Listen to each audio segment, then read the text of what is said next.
ਵਾਹਿਗੁਰੂ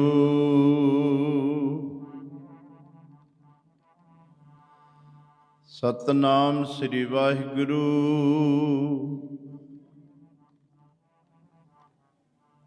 ਗੁਰੂ ਨਾਨਕ ਪਰਸ਼ੋਤਮੰ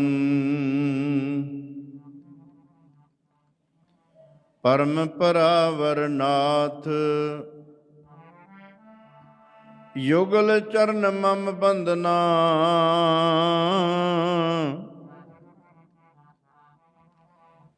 ਧਰ ਪਰ ਧਰ ਕਰ ਮਾਥ।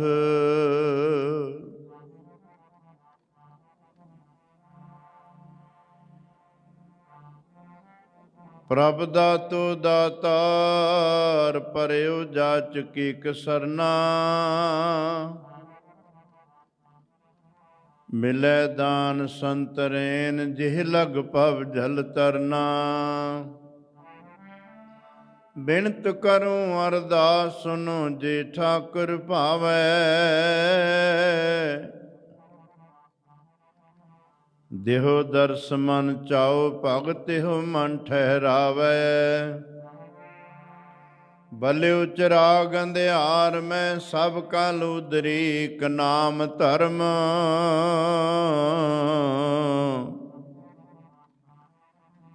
ਪ੍ਰਗਟ ਸਗਲ ਹਰ ਭਵਨ ਮਹਿ। ਜਨ ਨਾਨਕ ਗੁਰ ਪਾਰ ਬ੍ਰਹਮ।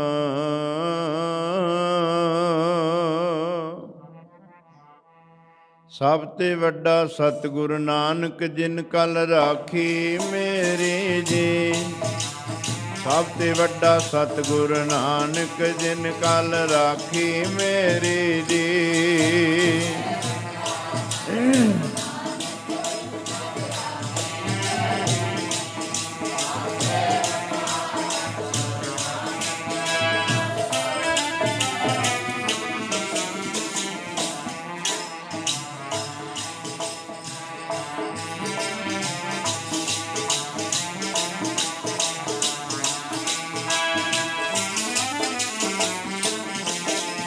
ਸਭ ਤੇ ਵੱਡਾ ਸਤਿਗੁਰ ਨਾਨਕ ਜਿਨ ਕਲ ਰਾਖੀ। ਸਭ ਤੇ ਵੱਡਾ ਸਤਿਗੁਰ ਨਾਨਕ ਜਿਨ ਕਲ ਰਾਖੀ ਮੇਰੀ।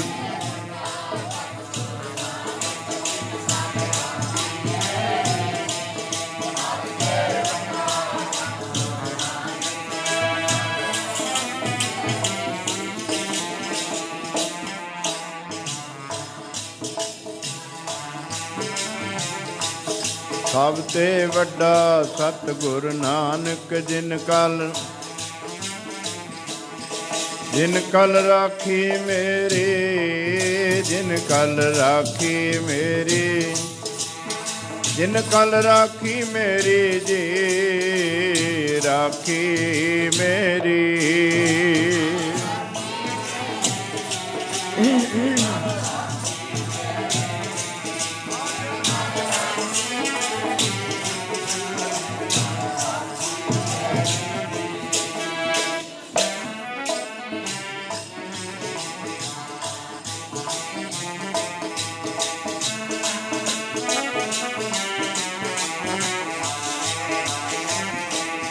ਜਿਨ ਕਲ ਰਾਖੀ ਮੇਰੀ। ਜਿਨ ਕਲ ਰਾਖੀ ਮੇਰੀ। ਰਾਖੀ ਮੇਰੀ ਜੀ। ਜਿਨ ਕਲ ਰਾਖੀ ਮੇਰੀ ਜੀ।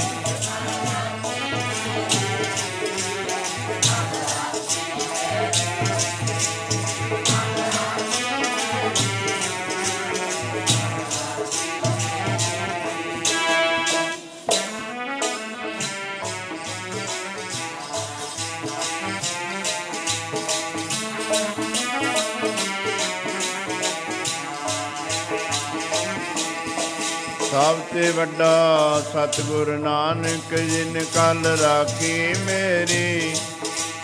ਸਭ ਤੇ ਵੱਡਾ ਸਤਿਗੁਰ ਨਾਨਕ ਜਿਨ ਕਲ ਰਾਖੀ ਮੇਰੀ ਜੀ।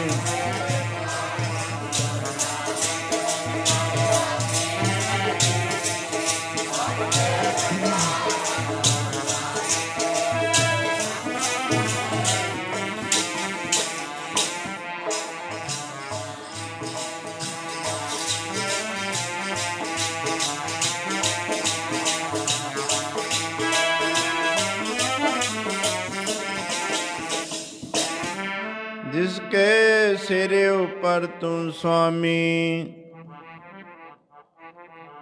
ਸੋ ਦੁਖ ਕੈਸਾ ਪਾਵੈ।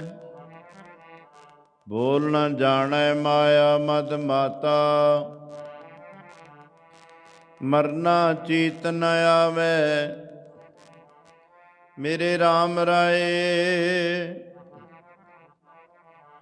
ਤੂੰ ਸੰਤਾਂ ਕਾ ਸੰਤ ਤੇਰੇ, ਤੇਰੇ ਸੇਵਕ ਕੋ ਭਉ ਕਿਛ ਨਾਹੀ। ਜਮ ਨਹੀਂ ਆਵੈ ਨੇਰੇ, ਜੋ ਤੇਰੇ ਰੰਗ ਰਾਤੇ ਸੁਆਮੀ। ਤਿਨ ਕਾ ਜਨਮ ਮਰਨ ਦੁਖ ਨਾਸਾ,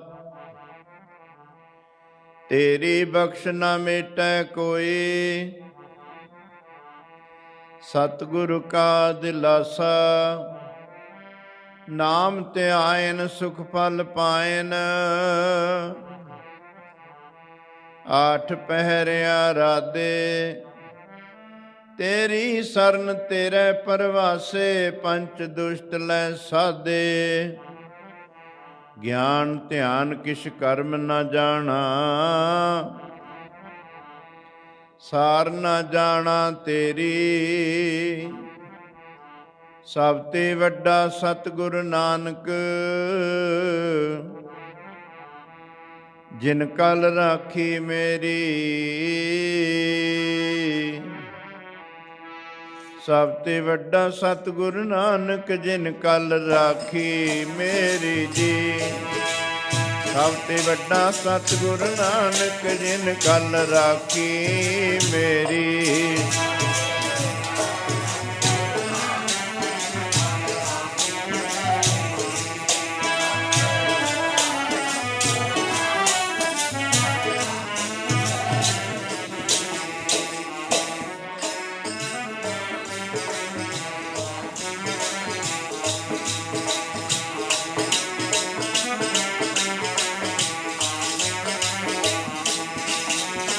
ਗਿਆਨ ਧਿਆਨ ਕਿਛ ਕਰਮ ਨ ਜਾਣਾ। ਸਾਰ ਨ ਜਾਣਾ ਤੇਰੀ,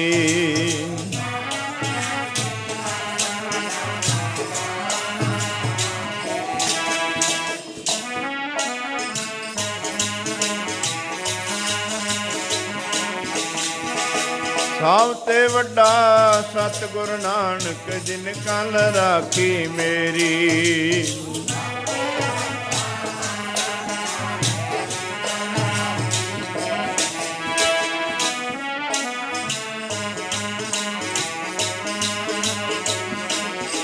ਸਭ ਤੇ ਵੱਡਾ ਸਤਿਗੁਰ ਨਾਨਕ ਜਿਨ ਕਲ ਰਾਖੀ ਮੇਰੀ।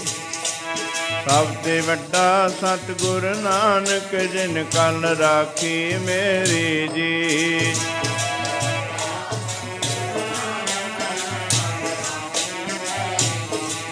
ਸਭ ਤੇ ਵੱਡਾ ਸਤਿਗੁਰ ਨਾਨਕ ਜਿਨ ਕਲ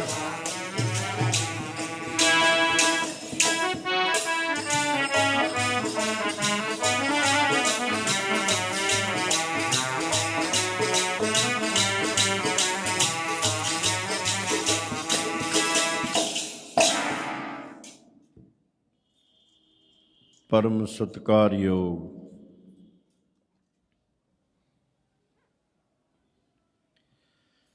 ਸਤਿਗੁਰਾਂ ਦੀ ਸਾਜੀ ਨਵਾਜੀ ਗੁਰੂ ਕਾ ਖਾਸ ਰੂਪ ਗੁਰੂ ਖਾਲਸਾ ਸਾਧ ਸੰਗਤ ਜੀ, ਦੂਰੋਂ ਨੇੜਿਓਂ ਚੱਲ ਕੇ ਮਹਾਂਪੁਰਸ਼ਾਂ ਦੇ ਪਵਿੱਤਰ ਅਸਥਾਨ 'ਤੇ ਪਹੁੰਚ ਕੇ ਧੰਨ ਧੰਨ ਧੰਨ ਗੁਰੂ ਗ੍ਰੰਥ ਸਾਹਿਬ ਮਹਾਰਾਜ ਦੇ ਪਾਵਨ ਪਵਿੱਤਰ ਦਰਬਾਰ ਦੀਆਂ ਹਾਜ਼ਰੀਆਂ ਭਰ ਕੇ ਕਾਫੀ ਸਮੇਂ ਤੋਂ ਗੁਰਬਾਣੀ ਦਾ ਹਰੀ ਜਸ ਕੀਰਤਨ ਸਰਵਣ ਕਰਕੇ ਆਪਣੇ ਜੀਵਨ ਦੀਆਂ ਘੜੀਆਂ ਨੂੰ ਅਮੋਲਕ ਬਣਾ ਰਹੇ ਹੋ। ਬਾਕੀ ਜੋ ਸਮਾਂ ਆਪਣੇ ਕੋਲ ਰਹਿੰਦਾ ਹੈ ਉਹਨੂੰ ਆਪਾਂ ਸਾਰੀ ਸੰਗਤ ਨੇ ਰਲ ਮਿਲ ਕੇ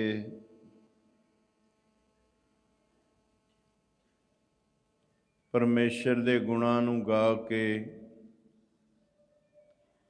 ਅਤੇ ਸੁਣ ਕੇ ਆਪਣੇ ਸਮੇਂ ਨੂੰ ਅਤੇ ਸਵਾਸਾਂ ਨੂੰ ਲੇਖੇ ਵਿੱਚ ਲਾਉਣਾ ਹੈ।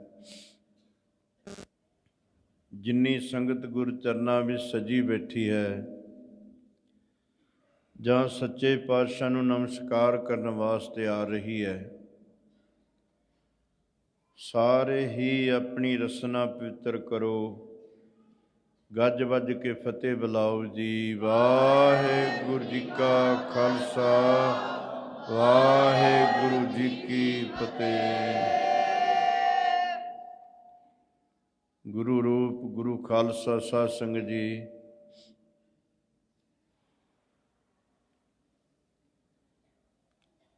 ਅੱਜ ਦਾ ਜੋ ਦਿਹਾੜਾ ਹੈ ਬਹੁਤ ਮਹੱਤਤਾ ਰੱਖਦਾ ਹੈ, ਬੜਾ ਮਹੱਤਵਪੂਰਨ ਹੈ। 12 ਪੂਰਨਮਾਸ਼ੀਆਂ ਸਾਲ ਵਿੱਚ ਆਉਂਦੀਆਂ ਨੇ, ਪਰ ਕੱਤਕ ਦੀ ਪੂਰਨਮਾਸ਼ੀ ਸਾਡੇ ਵਾਸਤੇ ਜ਼ਿਆਦਾ ਮਹੱਤਵ ਰੱਖਦੀ ਹੈ। ਜਿਹੜੇ ਦਿਨ ਦਾ ਕਿਸੇ ਖਾਸ ਵਾਕਿਆਂ ਨਾਲ ਸੰਬੰਧ ਹੋ ਜਾਂਦਾ ਹੈ, ਉਹ ਦਿਨ ਲੋਕਾਂ ਵਾਸਤੇ ਬੜਾ ਮਹੱਤਵਪੂਰਨ ਹੋ ਜਾਂਦਾ ਹੈ। ਅੱਜ ਉਹ ਦਿਹਾੜਾ ਹੈ, ਪਵਿੱਤਰ ਦਿਹਾੜਾ, ਕਿ ਕਾਲ ਪੁਰਖ ਆਪਣਾ ਨਾਉ ਨਾਨਕ ਰਖਾ ਕੇ ਸੰਸਾਰ ਤੇ ਪ੍ਰਗਟ ਹੋਏ ਸੀ। ਸੰਗਤਾਂ ਨੂੰ ਧੰਨ ਗੁਰੂ ਨਾਨਕ ਦੇਵ ਜੀ ਮਹਾਰਾਜ ਦੇ ਪ੍ਰਗਟ ਦਿਵਸ ਦੀਆਂ ਲੱਖ ਲੱਖ ਮੁਬਾਰਕਾਂ ਹੋਣ। ਭਾਵੇਂ ਗੁਰੂ ਬਾਰੇ ਬਿਆਨ ਕਰਨਾ, ਪਰਮੇਸ਼ਰ ਬਾਰੇ ਬਿਆਨ ਕਰਨਾ ਜੀਵ ਵਾਸਤੇ ਨਾਮੁਮਕਿਨ ਬਾਤ ਹੈ। ਕੋਈ ਚਿੜੀ ਆਖੇ ਮੈਂ ਚੁੰਝ ਭਰ ਕੇ ਸਮੁੰਦਰ ਊਣਾ ਕਰਨਾ ਹੈ ਤਾਂ ਉਹਦੀ ਭੁੱਲ ਹੈ,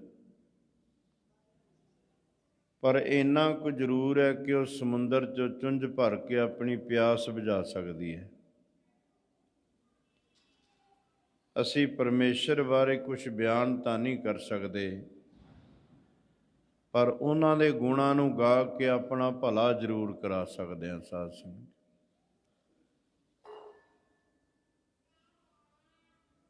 ਚਾਨਣ ਦੀ ਉਦੋਂ ਦੁਨੀਆ 'ਤੇ ਲੋੜ ਪੈਂਦੀ ਹੈ ਜਦੋਂ ਹਨੇਰਾ ਹੋਵੇ।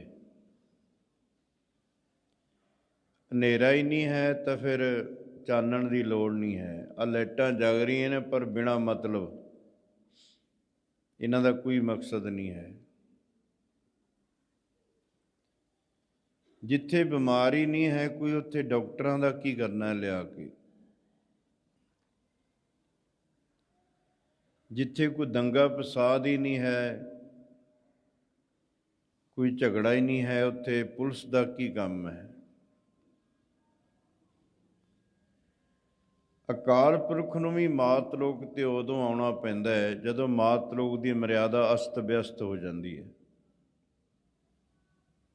ਡਾਵਾਂਡੋਲ ਹੋ ਜਾਂਦੀ ਹੈ। ਜਦੋਂ ਧਰਤੀ ਤੇ ਮਾਤ ਲੋਕ ਦੇ ਉੱਤੇ ਪਾਪ ਦਾ ਬੋਲਬਾਲਾ ਹੋ ਜਾਂਦਾ ਹੈ ਅਤੇ ਧਰਮ ਹੈ ਜਿਹੜਾ ਖੰਭ ਲਾ ਕੇ ਉੱਡ ਜਾਂਦਾ ਹੈ।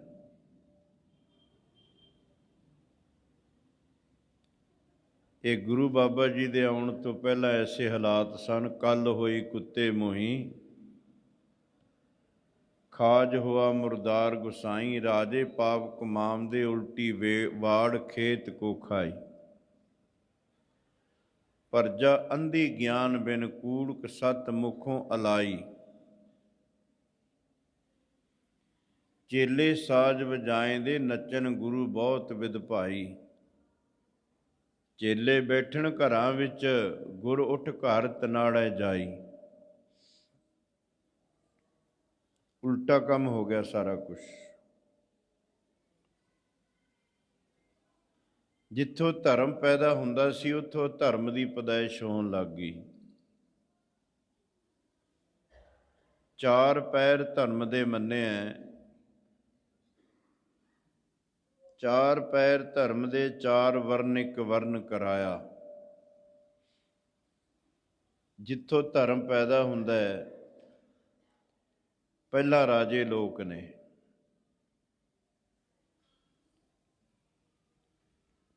ਜਥਾ ਰਾਜਾ ਤਥਾ ਪਰਜਾ। ਜੇ ਰਾਜਾ ਧਰਮੀ ਹੋਵੇਗਾ ਪਰਜਾ ਆਪਣੇ ਆਪ ਧਰਮੀ ਹੋ ਜਾਏਗੀ। ਜੇ ਰਾਜੇ ਨਿਆਈ ਹੋ ਜਾਣਗੇ, ਰਾਜੇ ਧਰਮੀ ਹੋ ਜਾਣਗੇ ਤਾਂ ਪਰਜਾ ਵੀ ਜੋ ਹਾਲਤ ਹੋਣਾ ਇਹੀ ਹੋ ਜਾਏਗੀ। ਫਿਰ ਪਰਜਾ ਦੁਖੀ ਤੇ ਅਸ਼ਾਂਤ ਹੋ ਜਾਏਗੀ। ਪਰ ਰਾਜਿਆਂ ਨੇ ਕਸਾਈਆਂ ਦਾ ਰੂਪ ਧਾਰ ਲਿਆ ਸੀ। ਪਰਜਾ ਨੂੰ ਕੋਹ ਕੇ ਦੁਖੀ ਕਰ ਰਹੇ ਸੀ, ਨਿਚੋੜ ਕੇ ਖੂਨ ਪੀਂਦੇ ਸੀ।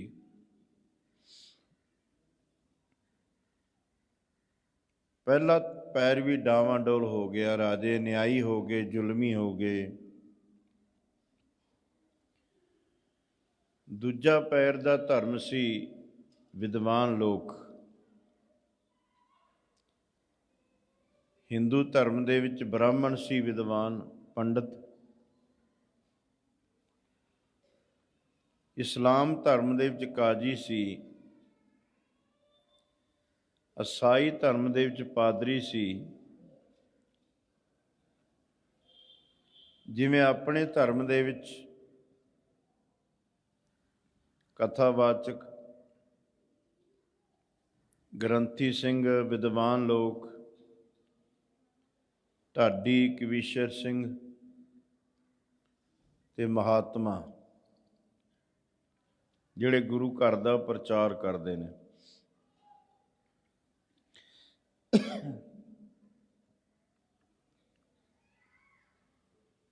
ਇਹ ਲੋਭ ਵਸ ਹੋ ਕੇ ਪਰਜਾ ਨੂੰ ਗੁੰਮਰਾਹ ਕਰਨ ਲੱਗ ਗਏ ਸੀ। ਪਰਜਾ ਨੂੰ ਲੁੱਟ ਕੇ ਖਾਣ ਲੱਗ ਗਏ ਸੀ।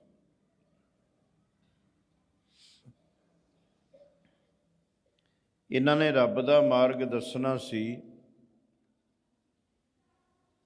ਪਰ ਪਰਜਾ ਨੂੰ ਗੁੰਮਰਾਹ ਕਰ ਕੇ ਲੁੱਟਦੇ ਸੀ।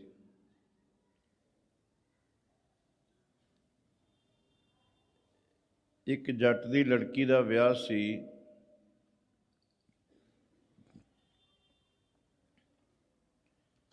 ਅੱਗੇ ਪੰਡਤਾਂ ਕੋਲ ਲੋਕੀ, ਸਾਨੂੰ ਤਾਂ ਹੁਕਮ ਹੈ, ਅਰਦਾਸ ਕਰੋ, ਹੁਕਮਨਾਮਾ ਲੈ ਕੇ ਆਪਣਾ ਕਾਰਜ ਕਰੋ। ਜਿਹੜਾ ਮੌਸਮ ਠੀਕ ਲੱਗਦਾ, ਦਿਨ ਠੀਕ ਲੱਗਦਾ ਤੁਹਾਨੂੰ, ਅਸੀਂ ਨਹੀਂ ਕਿਸੇ ਤੋਂ ਕਢਾਉਣ ਜਾਂਦੇ। ਪਰ ਅਜੇ ਬਹੁਤਾ ਲੋਕੀ ਉੱਥੇ ਹੀ ਖੜੇ ਨੇ, ਫਰਕ ਨਹੀਂ ਪਿਆ ਬਹੁਤਾ ਕੋਈ। ਉਹ ਪੰਡਤ ਕੋਲ ਚਲਾ ਗਿਆ, ਪੰਡਤ ਜੀ ਲੜਕੀ ਦਾ ਵਿਆਹ ਹੈ, ਤੁਸੀਂ ਫੇਰੇ ਕਰਾਉਣੇ ਹੈ, ਕੋਈ ਸਮੱਗਰੀ ਲਿਆਉਣੀ ਹੈ ਦੱਸੋ। ਉਹਨੇ ਸਮੱਗਰੀ ਲਿਖਾ ਦਿੱਤੀ। ਪੰਡਤ ਨੇ ਵੇਖਿਆ ਬ੍ਰਾਹਮਣ ਨੇ ਕਿ ਭੋਲਾ ਭਾਲਾ ਜ਼ਿਮੀਂਦਾਰ ਹੈ, ਕਹਿੰਦਾ ਇਹ ਸਮੱਗਰੀ ਵੀ ਲਿਆਉਣੀ ਹੈ ਤੇ 5 ਮਣ ਕਪਾਹ ਵੀ ਲਿਆਉਣੀ ਹੈ। ਉਹਨੇ ਸੋਚਿਆ ਕੋਈ ਮਰਿਆਦਾ ਹੋਣੀ ਹੈ। ਵਿਆਹ ਦਾ ਦਿਨ ਆ ਗਿਆ, ਫੇਰੇ ਹੋਣ ਲੱਗੇ। 1.25 ਮਣ ਚਾਰੇ, ਉਹ ਜਿਹੜਾ ਕੁੰਡ ਬਣਿਆ ਹੁੰਦਾ ਹਮਨ ਕੁੰਡ, ਉਹਦੇ ਦੁਆਲੇ 1.25 ਮਣ ਕਪਾਹ ਰੱਖੀ ਹੋਈ। ਉਹ ਲੜਕੇ ਵਾਲੇ ਨਾਲ ਇੱਕ ਪੰਡਤ ਆਏ, ਜਿਵੇਂ ਆਪਾਂ ਗ੍ਰੰਥੀ ਬਾਬਾ ਜੀ ਨੂੰ ਨਾਲ ਲੈ ਜਾਂਦੇ ਹਾਂ। ਉਹਨੂੰ ਪੁੱਛਦਾ ਲੜਕੀ ਵਾਲੇ ਪੰਡਤ ਨੂੰ, ਸੰਸਕ੍ਰਿਤ ਬੋਲਦੇ ਨੇ ਇੱਕ ਦੂਜੇ ਨਾਲ ਵੀ ਦੂਜੇ ਨੂੰ ਪਤਾ ਨਾ ਲੱਗੇ। ਅਚਰਜੰ ਵਿਆਹੰ ਚਤਰਫੰ ਕਪਾਹੰ। ਅਚਰਜ ਵਿਆਹ ਵੀ ਚਾਰੇ ਪਾਸੇ ਕਪਾਹ ਰੱਖੀ ਪਈ ਹੈ। ਉਹ ਕਹਿੰਦਾ ਚੁਪੰ ਗੜੁਪੰ ਮੁਗਦੰ ਲੁੱਟੰ ਅੱਧੋ ਅੱਧ ਸੁਆਹੰ। 2.5 ਮਣ ਤੇਰੀ 2.5 ਮਣ ਮੇਰੀ, ਆਪਾਂ ਮੂਰਖਾਂ ਨੂੰ ਲੁੱਟਦੇ ਹਾਂ। ਅੱਜ ਵੀ ਹੋ ਰਿਹਾ ਸਾਧ ਸੰਗਤ ਜੀ।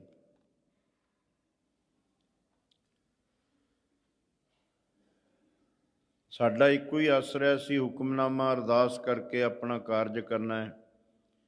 ਦੁੱਖ ਵੇਲੇ ਵੀ ਅਰਦਾਸ, ਸੁੱਖ ਵੇਲੇ ਵੀ ਅਰਦਾਸ, ਕਾਰਜ ਵੇਲੇ ਵੀ ਅਰਦਾਸ। ਸਾਡਾ ਇੱਕੋ ਹੀ ਆਸਰਾ, ਜੀ ਕੀ ਬਿਰਥਾ ਹੋਏ ਤਾਂ ਗੁਰ ਪੈ ਅਰਦਾਸ ਕਰ। ਛੋੜ ਸਿਆਣਪ ਸਕਲ ਮਨ ਤਨ ਅਰਪ ਧਰ। ਫਿਰ ਜਿਹੜੇ ਕਾਜੀ ਸੀ ਉਹ ਮਨ ਮਰਜ਼ੀ ਦੇ ਫਤਵੇ ਲਾਉਣ ਲੱਗ ਗਏ ਸੀ, ਘੜ ਘੜ ਕੇ ਫਤਵੇ ਲਾਉਣ ਲੱਗ ਗਏ ਸੀ।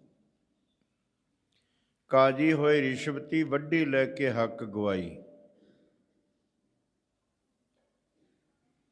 ਇੱਕ ਤੇਲੀ ਦਾ ਤੇ ਇੱਕ ਜ਼ਿਮੀਂਦਾਰਾਂ ਦਾ ਲੜਕਾ, ਦੋਵੇਂ ਡੰਗਰ ਇਕੱਠੇ ਚਾਰਦੇ ਸੀ। ਜ਼ਿਮੀਂਦਾਰ ਦਾ ਤੇ ਤੇਲੀ ਦੇ ਮੁੰਡੇ ਦਾ ਬਲਦ ਦੋਵੇਂ ਭਿੜ ਪਏ ਤੇ ਤੇਲੀ ਦੇ ਬਲਦ ਦਾ ਸਿੰਗ ਟੁੱਟ ਗਿਆ। ਜ਼ਿਮੀਂਦਾਰ ਦਾ ਲੜਕਾ ਆ ਕੇ ਕਾਜੀ ਨੂੰ ਪੁੱਛਦਾ, ਕਾਜੀ ਜੀ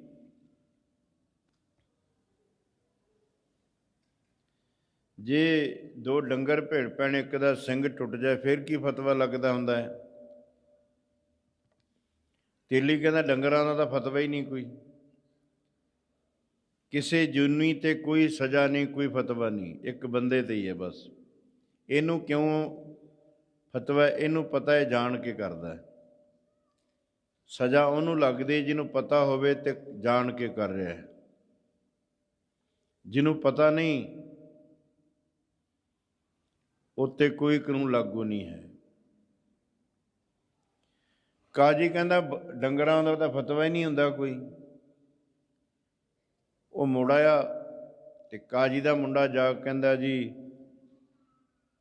ਉਹ ਜ਼ਿਮੀਂਦਾਰ ਦੇ ਬਲਦ ਨੇ ਭਿੜ ਕੇ, ਤੇਲੀ ਦੇ ਬਲਦ ਨੇ ਭਿੜ ਕੇ ਆਪਣੇ ਬਲਦ ਦਾ ਸਿੰਗ ਤੋੜ ਦਿੱਤਾ ਹੈ। ਉਹ ਕਾਜੀ ਕਹਿੰਦਾ ਜੇ ਇੱਥੇ ਹੀ ਗਿਆ ਤੇਲੀ ਦਾ ਮੁੰਡਾ, ਉਹਨੂੰ ਬੁਲਾ ਲਿਆ। ਕਹਿੰਦਾ ਮੈਂ ਤਾਂ ਐਵੇਂ ਹੀ ਕਹਿ ਦਿੱਤਾ, ਕੋਈ ਫਤਵਾ ਨਹੀਂ, ਮੈਂ ਤੈਨੂੰ ਕੁਰਾਨ ਪੜ੍ਹ ਕੇ ਦੱਸਦਾ। ਉਹਨੇ ਇੱਕ ਲਾਲ ਕਿਤਾਬ ਲਿਆਂਦੀ, ਇੱਧਰ ਉੱਧਰ ਫੁੱਲ ਕੇ ਕਹਿੰਦਾ ਲਾਲ ਕਿਤਾਬ ਬਖਾਣੇ ਇਉਂ, ਤੇਲੀ ਬਲਦ ਪੜ੍ਹਾਇਆ ਕਿਉਂ, ਖਲ ਖਵਾਏ ਕੀਆ ਮਸਟੰਡ, ਬਲਦ ਕਾ ਬਲਦ 50 ਰੁਪਏ ਡੰਡ। ਘੜਤਾ ਫਤਵਾ। ਜਦੋਂ ਸੂਬੇ ਸਰਹੰਦ ਨੇ ਆਖਿਆ ਕਾਜੀ ਨੂੰ ਕਿ ਫਤਵਾ ਲਾਓ ਸਾਹਿਬਜ਼ਾਦਿਆਂ ਨੂੰ, ਕਾਜੀ ਚੁੱਪ ਕਰ ਗਿਆ। ਕੁਰਾਨ 'ਚ ਬੱਚੇ ਨੂੰ ਫਤਵਾ ਹੀ ਨਹੀਂ ਲਿਖਿਆ ਹੋਇਆ ਕਿਤੇ। ਜਦ ਅੱਖਾਂ ਕੱਢੀਆਂ ਨਾ ਕਾਜੀ ਵੱਲ, ਫਿਰ ਕਾਜੀ ਨੇ ਆਪਣੇ ਕੋਲੋਂ ਇਹ ਫਤਵਾ ਲਾਇਆ ਕਿ ਇਹਨੂੰ ਜਿਉਂਦਿਆਂ ਨੂੰ ਖੜਾ ਕੇ ਨੀਹਾਂ 'ਚ, ਇਹਦਾ ਖੂਨ ਦਾ ਕਤਰਾ ਧਰਤੀ 'ਤੇ ਡੁੱਲਣਾ ਨਹੀਂ ਚਾਹੀਦਾ, ਕੰਧਾਂ ਵਿੱਚ ਘੁੱਟ ਕੇ ਸ਼ਹੀਦ ਕਰ ਦਿਓ। ਭਾਵੇਂ ਬਾਅਦ ਵਿੱਚ ਸਾਹਿਬਜ਼ਾਦਿਆਂ ਨੂੰ ਉਹਨਾਂ ਦੇ ਸੀਸ ਧੜ ਤੋਂ ਲਹਿਦਾ ਵੀ ਕੀਤੇ ਗਏ ਸੀ। ਕਾਜੀ ਆਪਣੇ ਮਨ ਦੁਆਰਾ ਘੜ ਘੜ ਕੇ ਫਤਵੇ ਲਾਉਣ ਲੱਗ ਗਏ ਸੀ। ਇਹ ਦੂਜਾ ਪੈਰ ਵੀ ਧਰਮ ਦਾ ਡਾਵਾਡੋਲ ਹੋ ਚੁੱਕਾ ਸੀ। ਜਿੱਥੋਂ ਲੋਕਾਂ ਨੂੰ ਧਰਮ ਦੀ ਸੇਧ ਮਿਲਦੀ ਸੀ, ਉੱਥੇ ਲੋਕਾਂ ਨੂੰ ਗੁੰਮਰਾਹ ਕੀਤਾ ਜਾਂਦਾ ਸੀ। ਅੱਜ ਵੀ ਹੋ ਰਿਹਾ ਹੈ। ਤੁਹਾਡੇ ਤਾਂ ਬਹੁਤ ਵੱਡਾ ਗ੍ਰਹਿ ਆ ਗਿਆ, ਤੁਹਾਡੇ ਤੇ ਸਾੜ ਸਤੀ ਆ ਗਈ ਹੈ, ਇੰਨਾ ਦਾਨ ਕਰੋ, ਆਹ ਉਪਾਅ ਕਰਾਓ। ਕੋਈ ਵੀ ਮਹਾਂਪੁਰਸ਼ਾਂ ਕੋਲ ਆਇਆ ਬਸ ਇੰਨਾ ਬਚਨ ਕਰਦੇ ਸੀ, ਜਾਓ ਭਾਈ ਅਰਦਾਸ ਕਰੋ ਗੁਰੂ ਗ੍ਰੰਥ ਸਾਹਿਬ ਅੱਗੇ, ਗੁਰੂ ਕਿਰਪਾ ਕਰੇਗਾ। ਹੋਰ ਕੋਈ ਬਚਨ ਨਹੀਂ ਕੀਤਾ ਕਦੇ ਉਹਨਾਂ ਨੇ ਵੀ ਤੁਹਾਨੂੰ ਚੰਬੜਿਆ, ਤੁਹਾਨੂੰ ਕੁਛ ਹੋਇਆ, ਜਾਂ ਵਹਿਮਾਂ ਭਰਮਾਂ 'ਚ ਨਹੀਂ ਸੀ ਪਾਉਂਦੇ ਮਹਾਂਪੁਰਸ਼। ਤੀਜਾ ਪੈਰ ਸੀ ਤੀਰਥ। ਲੋਕੀ ਤੀਰਥਾਂ ਤੇ ਸ਼ਰਧਾ ਨਾਲ ਚੱਲ ਕੇ ਜਾਂਦੇ ਸੀ, ਘਰੋਂ ਜਾਣਾ, ਦਾਨ ਪੁੰਨ ਕਰਦੇ, ਨਾਮ ਜਪਦੇ, ਉੱਥੇ ਜਾ ਕੇ ਇੱਕ ਬੁਰਿਆਈ ਛੱਡ ਆਉਂਦੇ ਸੀ। ਪਰ ਲੋਕਾਂ ਨੇ ਤੀਰਥਾਂ ਤੇ ਜਾ ਕੇ ਪਾਪ ਕਰਨੇ ਸ਼ੁਰੂ ਕਰ ਦਿੱਤੇ ਸੀ। ਨਹਾਵਣ ਚੱਲੇ ਤੀਰਥੀ, ਮਨ ਖੋਟੇ ਤਨ ਚੋਰ। ਇੱਕ ਭਉ ਲੱਥੀ ਨਹਾਤਿਆਂ, ਦੋਏ ਭਾ ਚੜ੍ਹੀਐਸ ਹੋਰ। ਮਾਇਆ ਖਰਚ ਕੀਤੀ, ਨਾਲੇ ਪੈਂਡਾ ਖੇਚਲਾ ਕੀਤੀ, ਕੰਮ ਛੱਡੇ ਘਰ ਦੇ, ਤੇ ਪੱਲੇ ਕੀ ਪਿਆ? ਤੇਰੇ ਅੰਦਰੋਂ ਮੈਲ ਨਾ ਜਾਵੇ, ਨਹਾਉਂਦਾ ਫਿਰੇ ਤੀਰਥਾਂ ਤੇ ਓਏ, ਤੇਰੇ ਅੰਦਰੋਂ ਮੈਲ ਨਾ ਜਾਵੇ, ਨਹਾਉਂਦਾ ਫਿਰੇ ਤੀਰਥਾਂ ਤੇ।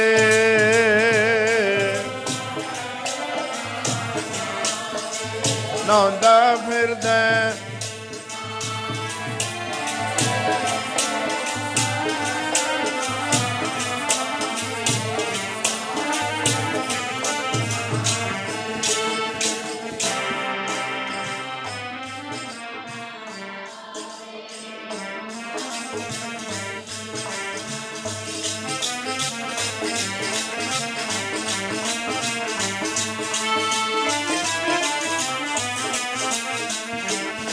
ਤੇਰੇ ਅੰਦਰੋਂ ਮੈਲ ਨਾ ਜਾਵੇ, ਮੈਲ ਨਾ।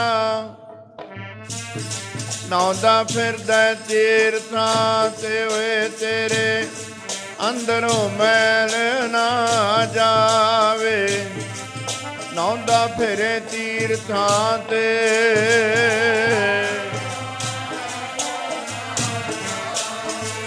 ਨਹਾਉਂਦਾ ਫਿਰਦਾ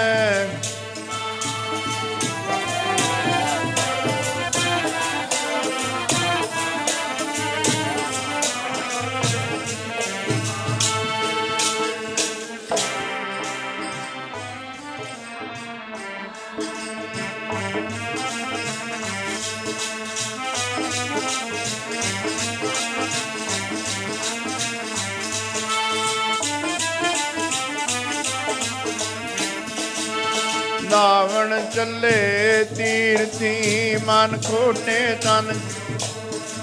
ਇੱਕ ਭਉ ਲੱਥੀ ਨਹਾਤਿਆਂ, ਦੋਏ ਭਾ ਚੜ੍ਹੀਐਸ ਹੋਰ।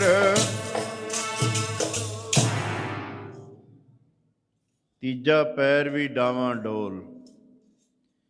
ਚੌਥਾ ਪੈਰ ਸੀ ਮਹਾਤਮਾ ਲੋਕ, ਜਿਹੜੇ ਘਰ-ਬਾਰ ਛੱਡ ਕੇ ਆਪ ਚੰਗੇ ਕੰਮ ਕਰਦੇ, ਬੰਦਗੀ ਕਰਦੇ, ਤੇ ਹੋਰਾਂ ਨੂੰ ਵੀ ਪ੍ਰੇਰ ਕੇ ਰੱਬ ਦੇ ਨਾਮ ਨਾਲ ਜੋੜਨਾ ਉਹਨਾਂ ਦਾ ਕੰਮ ਸੀ। ਪਰ ਭਾਈ ਗੁਰਦਾਸ ਕਹਿੰਦੇ ਨੇ, ਸਿੱਧ ਛਪੇ ਸਭ ਪਰਬਤੀ, ਕੌਣ ਜਗਤ ਕੋ ਪਾਰ ਉਤਾਰਾ। ਰਿੱਧੀਆਂ ਸਿੱਧੀਆਂ ਕਰਾਮਾਤਾਂ ਪ੍ਰਾਪਤ ਹੋ ਗਈਆਂ, ਈਰਖਾ ਨਾਲ ਸੜ ਸੜ ਕੇ ਮਰਨ ਲੱਗੇ। ਚਾਰ ਪੈਰ ਧਰਮ ਦੇ ਡਾਵਾਂ ਡੋਲ ਹੋ ਗਏ। ਧਰਤੀ ਤੇ ਪਾਪ ਵੱਧ ਗਿਆ, ਧਰਤੀ ਡੋਲਣ ਲੱਗੀ, ਕੰਬਣ ਲੱਗੀ, ਤੇ ਪਰਮਾਤਮਾ ਦੇ ਅੱਗੇ ਪੁਕਾਰ ਕਰਦੀ ਹੈ। ਕਲ ਮਲ ਹੋਈ ਮੇਦਨੀ, ਅਰਦਾਸ ਕਰੇ ਵਿਲ ਲਾਏ। ਸੱਚੇ ਸੁਣਿਆ ਕੰਨ ਦੇ, ਧੀਰਕ ਦੇਵੈ ਸਹਿਜ ਸੁਭਾਏ। ਧਰਤੀ ਨੇ ਪੁਕਾਰ ਕੀਤੀ ਹੈ, ਅਕਾਲ ਪੁਰਖ ਹੈ ਪਰਮ ਪਿਤਾ, ਮੈਥੋਂ ਹੁਣ ਭਾਰ ਚੱਕਿਆ ਨਹੀਂ ਜਾਂਦਾ ਹੈ। ਅਕਾਲ ਪੁਰਖ ਨੇ ਪੁੱਛਿਆ, ਤੇਰੇ ਉੱਤੇ ਕਿਹੜੀ ਚੀਜ਼ ਦਾ ਭਾਰ ਹੈ? ਆ ਜਿਹੜੇ ਪਰਬਤ ਆਕਾਸ਼ ਨਾਲ ਜਿਨ੍ਹਾਂ ਦੀਆਂ ਚੋਟੀਆਂ ਖਹਿੰਦੀਆਂ ਨੇ, ਇਹਨਾਂ ਦਾ ਭਾਰ ਹੈ। ਨਾ ਤਿਸ ਭਾਰੇ ਪਰਬਤਾਂ ਆਕਾਸ਼ ਖਾਂਦੇ। ਧਰਤੀ ਕਹਿੰਦੀ ਇਹਨਾਂ ਪਰਬਤਾਂ ਦਾ ਕੋਈ ਭਾਰ ਨਹੀਂ ਹੈ। ਫਿਰ ਆ ਜਿਹੜੇ ਵੱਡੀਆਂ ਵੱਡੀਆਂ ਇਮਾਰਤਾਂ, ਕਈ ਮੰਜ਼ਲ, ਬੜੀਆਂ ਚੌੜੀਆਂ ਚੌੜੀਆਂ ਕੰਧਾਂ, ਆ ਕਿਲੇ ਕੋਟ ਉਸਰੇ ਹੋਏ ਨੇ, ਇਹਨਾਂ ਦਾ ਭਾਰ ਹੈ। ਕਹਿੰਦੀ ਜੀ ਨਹੀਂ, ਨਾ ਤਿਸ ਭਾਰੇ ਕੋਟ ਗੜ ਘਰ ਬਾਰ ਵਸੰਦੇ। ਆ ਜੰਗਲ ਬਿਆਬਾਨ ਖੜੇ ਨੇ, ਬੜੇ ਸੰਘਣੇ ਜੰਗਲ, ਨਾ ਤਿਸ ਭਾਰੇ ਤਰਵਰਾਂ ਫਲ ਸੁਫਲ ਫੁਲੰਦੇ। ਇਹਨਾਂ ਦਾ ਵੀ ਭਾਰ ਨਹੀਂ ਹੈ। ਆ ਦਰਿਆ ਨਦੀਆਂ ਦਿਨ ਰਾਤ ਚੱਲ ਰਿਹਾ, ਅੰਨ ਤੋਲਿਆ ਪਾਣੀ, ਇਹਨਾਂ ਦਾ ਭਾਰ ਹੈ। ਨਾ ਤਿਸ ਭਾਰੇ ਸਾਇਰਾਂ ਨਦ ਨਾ ਵਹੰਦੇ। ਆ 84 ਲੱਖ ਜੂਨੀ ਰੱਬ ਨੇ ਪੈਦਾ ਕੀਤੀ, ਇਹਨਾਂ ਦਾ ਭਾਰ ਹੈ ਤੇਰੇ ਤੇ। ਧਰਤੀ ਕਹਿੰਦੀ ਨਾ ਤਿਸ ਭਾਰੇ ਜੀ ਜਨਤ ਅਗਣਤ ਫਿਰੰਦੇ। ਪਰਮੇਸ਼ਰ ਕਹਿੰਦਾ ਫਿਰ ਭਾਰ ਕਿਹੜੀ ਚੀਜ਼ ਦਾ ਤੇਰੇ ਉੱਤੇ? ਧਰਤੀ ਕਹਿੰਦੀ ਮੇਰੇ ਉੱਤੇ ਕਿਰਤ ਕਣ ਬੰਦਿਆਂ ਦਾ ਭਾਰ ਹੈ। ਸਾਧ ਸੰਗਤ ਜੀ, ਧਰਤੀ ਉੱਤੇ ਸਭ ਤੋਂ ਭਾਰੀ ਚੀਜ਼ ਹੈ ਜਿਹੜਾ ਕਿਰਤ ਕਣ ਬੰਦਾ ਹੈ, ਪਰਬਤਾਂ ਨਾਲੋਂ ਵੀ।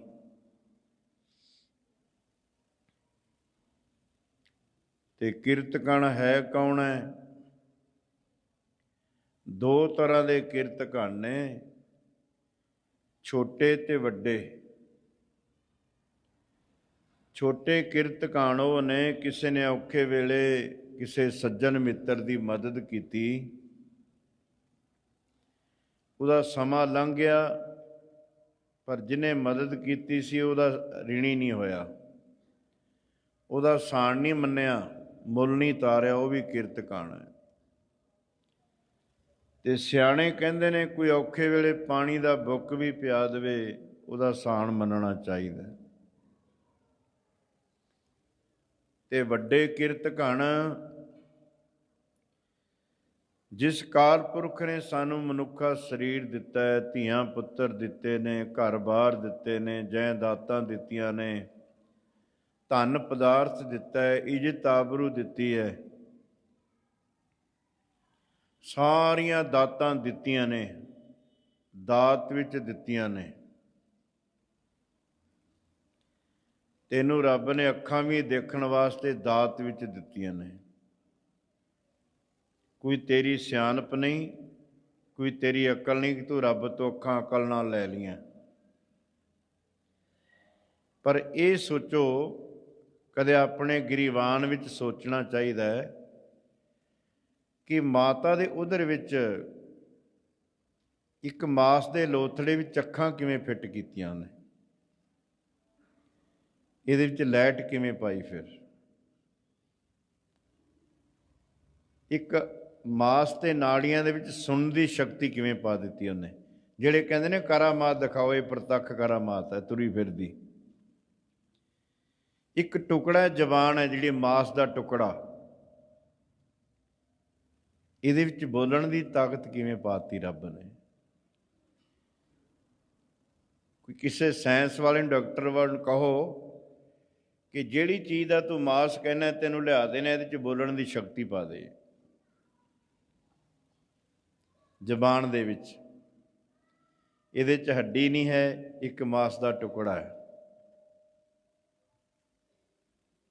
ਇਹਦੇ ਵਿੱਚ ਬੋਲਣ ਦੀ ਸ਼ਕਤੀ ਪਾਤੀ ਰੱਬ ਨੇ। ਤੇਰੇ ਹੱਥ ਪੈਰ ਕਿਵੇਂ ਤੁਰੇ ਫਿਰਦੇ ਨੇ,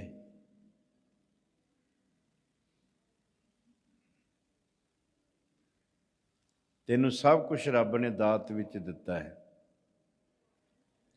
ਤੇ ਜਿਹਨੂੰ ਨਹੀਂ ਦਿੱਤਾ ਰੱਬ ਨੇ, ਉਹਨੇ ਰੱਬ ਦਾ ਕੀ ਵਿਗਾੜ ਲਿਆ।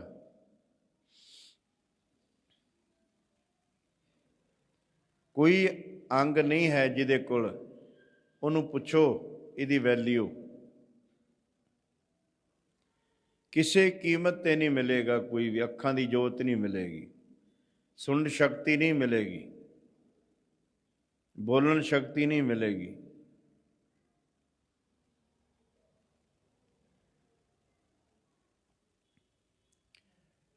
ਫਿਰ ਰੱਬ ਨੇ ਤੈਨੂੰ ਧੀਆਂ ਪੁੱਤਰ ਦਿੱਤੇ ਨੇ, ਜੇ ਸਿਆਣਪ ਨਾਲ ਮਿਲਦੇ ਦੁਨੀਆ 'ਚ ਬੇਲਾਦ ਬੰਦਾ ਹੀ ਨਹੀਂ ਸੀ ਹੋਣਾ।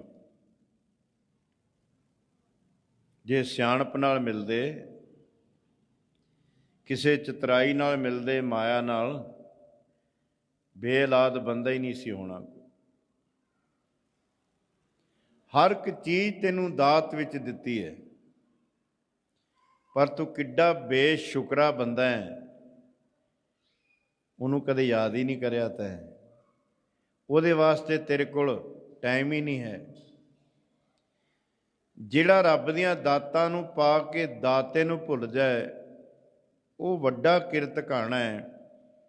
ਧਰਤੀ ਉੱਤੇ ਸਭ ਤੋਂ ਜਿਹੜਾ ਭਾਰਾ ਹੈ ਉਹ ਆਦਮੀ ਹੈ ਜਿਹੜਾ ਮਨੁੱਖਾ ਸਰੀਰ ਮਿਲਿਆ, ਸਭ ਕੁਛ ਮਿਲਿਆ, ਪਰ ਬਾਣੀ ਨਹੀਂ ਪੜ੍ਹਦਾ, ਸਿਮਰਨ ਨਹੀਂ ਕਰਦਾ, ਜਿਹੜਾ ਉਹ ਧਰਤੀ ਤੇ ਭਾਰ ਤੁਰਿਆ ਫਿਰਦਾ ਹੈ। ਮੈਥੋਂ ਭਾਰ ਚੱਲਿਆ ਨਾ ਜਾਵੇ, ਕਿਰਤ ਘਾਣ ਬੰਦਿਆਂ ਦਾ। ਭਾਰ ਚੱਲਿਆ ਨਾ ਜਾਵੇ, ਕਿਰਤ ਘਾਣ ਬੰਦਿਆਂ ਦਾ।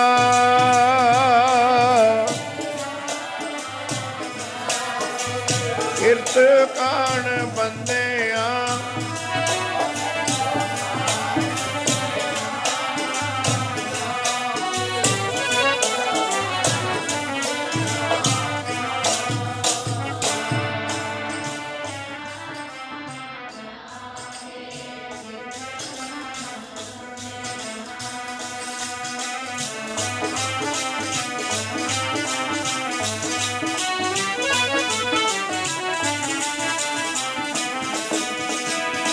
ਭਾਰ ਚੱਲਿਆ ਨਾ ਜਾਵੇ, ਚੱਲਿਆ ਨਾ, ਕਿਰਤ ਘਾਣ ਬੰਦਿਆਂ ਦਾ। ਮੈਥੋਂ ਭਾਰ ਚੱਲਿਆ ਨਾ ਜਾਵੇ, ਕਿਰਤ ਘਾਣ ਬੰਦਿਆਂ ਦਾ।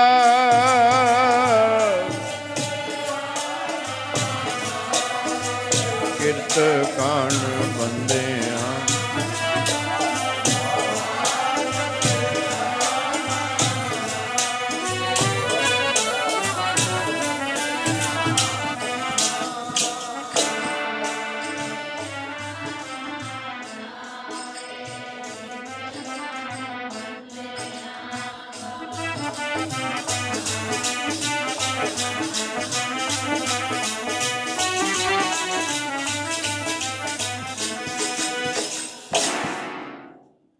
ਵਿਸਰਿਆ ਜਿਨ੍ਹਾਂ ਨਾਮ,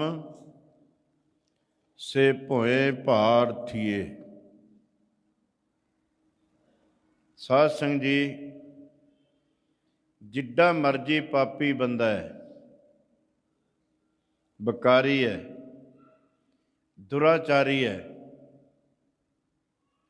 ਉਹ ਬਾਣੀ ਪੜ੍ਹਨ ਲੱਗ ਜਾਏ, ਨਾਮ ਜਪਣ ਲੱਗ ਜਾਏ, ਉਹਦੇ ਅੰਦਰੋਂ ਪਾਪ ਇਸ ਤਰ੍ਹਾਂ ਤੁਰ ਜਾਣਗੇ ਜਿਵੇਂ ਦੀਵਾ ਜਗਾਏ ਤੇ ਘਰੋਂ ਹਨੇਰਾ ਤੁਰ ਜਾਂਦਾ ਹੈ। ਤੇ ਸਾਡੇ ਵਾਂਗੂ ਕੱਪੜੇ ਧਰਮੀਆਂ ਵਾਲੇ ਪਾਏ ਨੇ, ਚਿੱਟੇ ਚਮਕਾ ਕੇ, ਟੀਨੋ ਪਾ ਲਾ ਲਾ ਕੇ, ਪਰ ਨਾਮ ਨਹੀਂ ਜਪਦਾ, ਉਹ ਸਿਮਰਨ ਨਹੀਂ ਕਰਦਾ, ਬਾਣੀ ਨਹੀਂ ਪੜ੍ਹਦਾ, ਉਹ ਪਾਪਾਂ ਵਿੱਚ ਪ੍ਰਵਿਰਤ ਹੋ ਜਾਏਗਾ।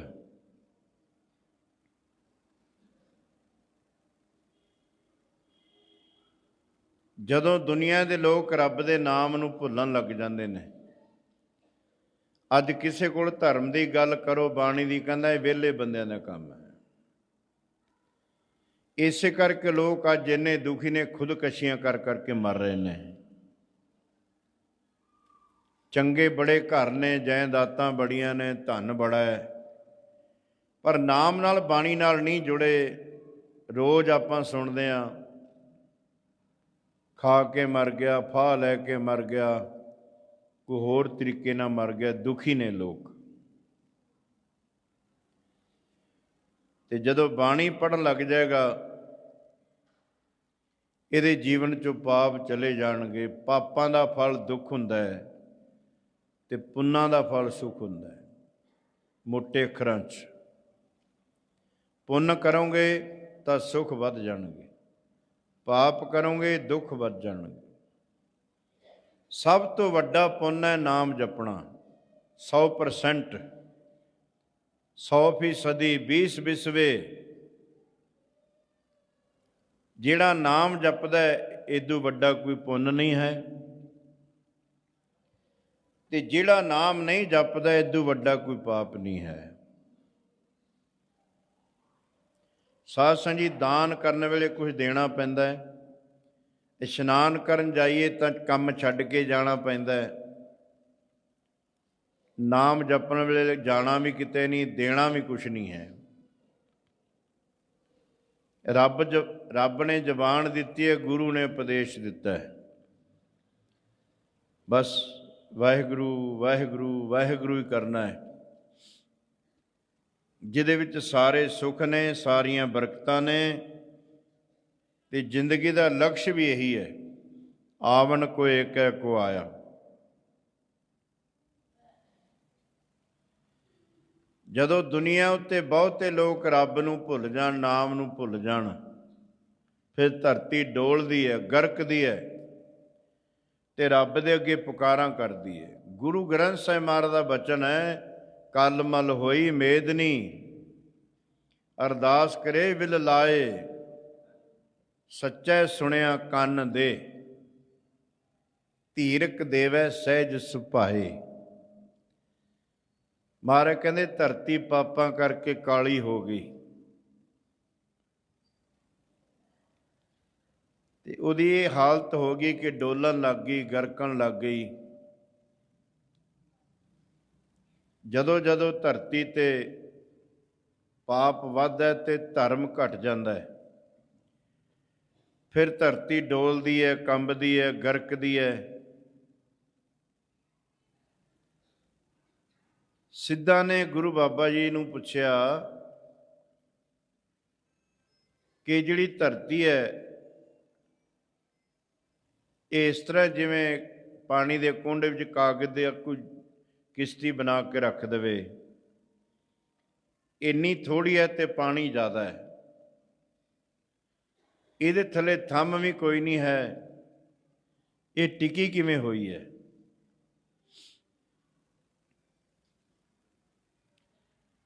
ਗੁਰੂ ਮਹਾਰਾਜ ਕਹਿੰਦੇ ਤੁਹਾਡਾ ਮਤ ਕੀ ਕਹਿੰਦਾ ਹੈ? ਕਹਿੰਦੇ ਜੀ ਸਾਡਾ ਮਤ ਇਹ ਕਹਿੰਦਾ ਹੈ, ਕਈ ਗ੍ਰੰਥਾਂ 'ਚ ਲਿਖਿਆ ਸ਼ੇਸ਼ ਨਾਗ ਦੀ ਫਣ ਤੇ ਰੱਖੀ ਹੈ ਧਰਤੀ,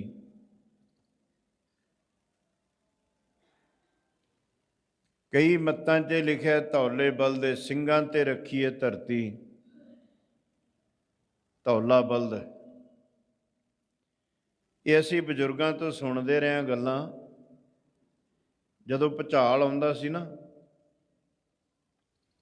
ਤੇ ਸਾਡੇ ਬਜ਼ੁਰਗ ਕਹਿੰਦੇ ਸੀ ਉਹਨੇ ਸਿੰਘ ਬਦਲਿਆ ਹੋਣਾ, ਕਿਉਂਕਿ ਜਿਹੜੀਆਂ ਗੱਲਾਂ ਸੁਣੀਆਂ ਸੀ ਉਹੀ ਉਹਨਾਂ ਨੇ ਕਹਿਣੀਆਂ ਸੀ ਨਾ। ਚਲੋ ਸਿੰਘ ਹੀ ਬਦਲਾ ਚੰਗਾ, ਜੇ ਕਿਤੇ ਬਹਿ ਜਾਂਦਾ ਫਿਰ ਕੰਮ ਖਰਾਬ ਹੀ ਸੀ, ਬਹਿੰਦਾ ਹੀ ਨਹੀਂ ਹੋਣਾ ਕਦੇ।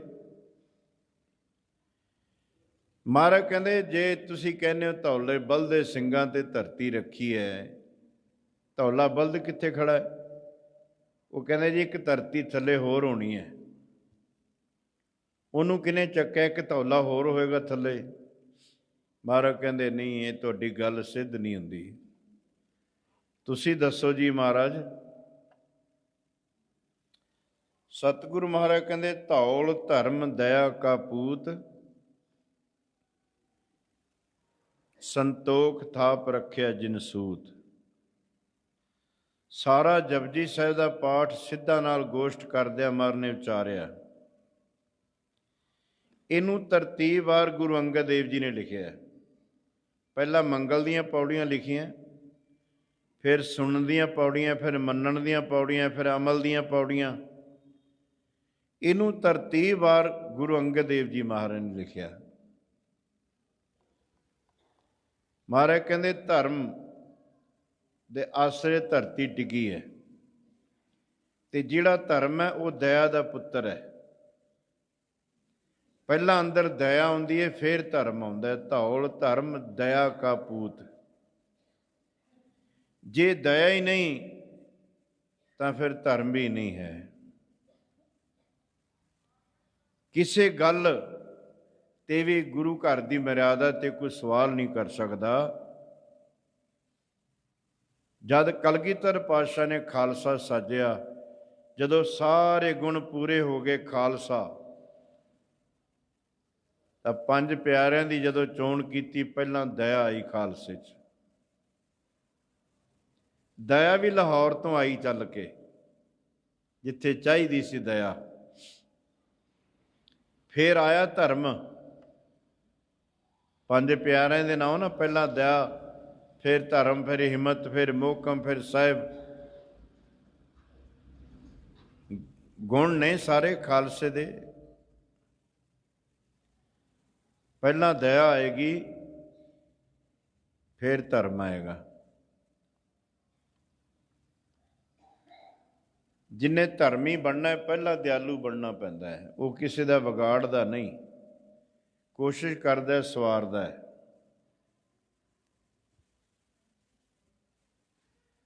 पानी का सुभाव ठंडा है, वो ठंडा ही रहना चाहता है, पर जे उहदे थल्ले कोई अग ही बाल दे, पानी का कसूर तो नहीं ना। फिर तो सुभाव की है ना, पानी गर्म होएगा।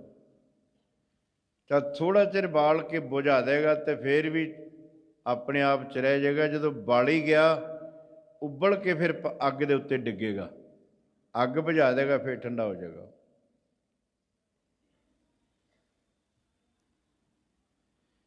इस करके धर्मी पुरुष अखीर तक शांति रखना चाहते हैं, हथ जोड़ते हैं, समझाते हैं। तो जदों कोई ना हटे, जुल्म की अग ही बाल दे, तो फिर उन्होंने वीर रस चा के जुल्म की अग बुझानी पैंदी है। स्वाव साध संगत जी, महाराज कहते धर्म के आसरे धरती टिकी है। जदों धरती तो धर्म लोप होंदा, फिर धरती डोलदी है, कंबदी है। भाव के धरती तो खंभ ला के धर्म उड़ गया। पापां दा नेरा नहीं सी, पापां दी धुंध छा चुकी सी। किड्डे वड्डे विद्वान ने भाई साहब, भाई गुरदास वर्गा दुनिया ते विद्वान कोई नहीं। भाई साहब कहते ने,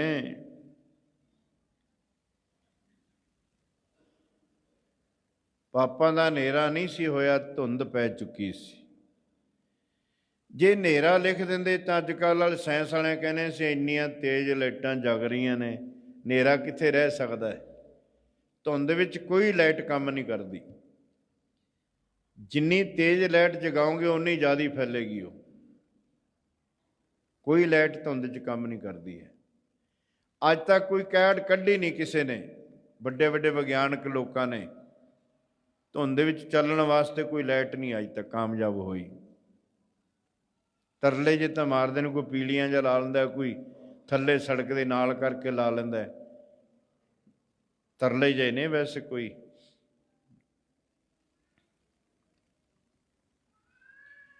भाई साहब भाई गुरदास जी का बचन सत है कि पापां की धुंध पै चुकी सी। धरती काल पुरख अगे पुकारां करदी है, ते काल पुरख ने कंन दे के उहदी अरदास सुनी ते नाले धीर ही दित्ती।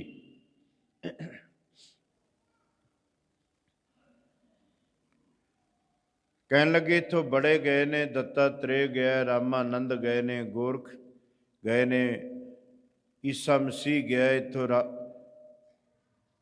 मुहम्मद साहब गए, बड़े पकंबर बड़े देवते गए ने, इत्थों अवतार बड़े गए ने। ਧਰਤੀ ਕਹਿੰਦੀ ਇੱਥੇ ਆ ਕੇ ਜਿਹੜਾ ਆਇਆ ਉਹਨੇ ਆਪਣਾ ਮਤ ਚਲਾ ਲਿਆ, ਆਪਣਾ ਹੀ ਨਾਮ ਜਪਾਉਣਾ ਸ਼ੁਰੂ ਕਰਤਾ।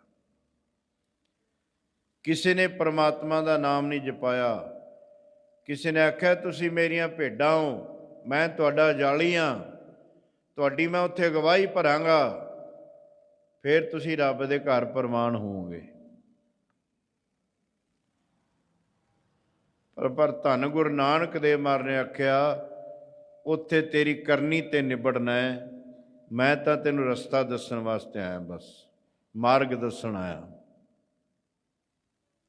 ਤੇਰੇ ਕਰਮਾਂ ਤੇ ਨਿਬੜੇਗਾ ਉੱਥੇ। ਅਕਾਲ ਪੁਰਖ ਨੇ ਅਰਦਾਸ ਸੁਣੀ ਤੇ ਕਹਿਣ ਲੱਗੇ ਅਸੀਂ ਮਾਤ ਲੋਕ ਤੇ ਹੁਣ ਆ ਪਾਵਾਂਗੇ। 33 ਕਰੋੜ ਦੇਵਤਾ ਪ੍ਰਿਥਵੀ ਸਾਰੇ ਅਰਦਾਸਾਂ ਕਰਨ ਵਾਸਤੇ ਗਏ ਸੀ ਅਕਾਲ ਪੁਰਖ ਨੂੰ। ਪਰਮੇਸ਼ਰ ਨੇ ਕਿਹਾ ਹੁਣ ਅਸੀਂ ਆ ਪਾਵਾਂਗੇ।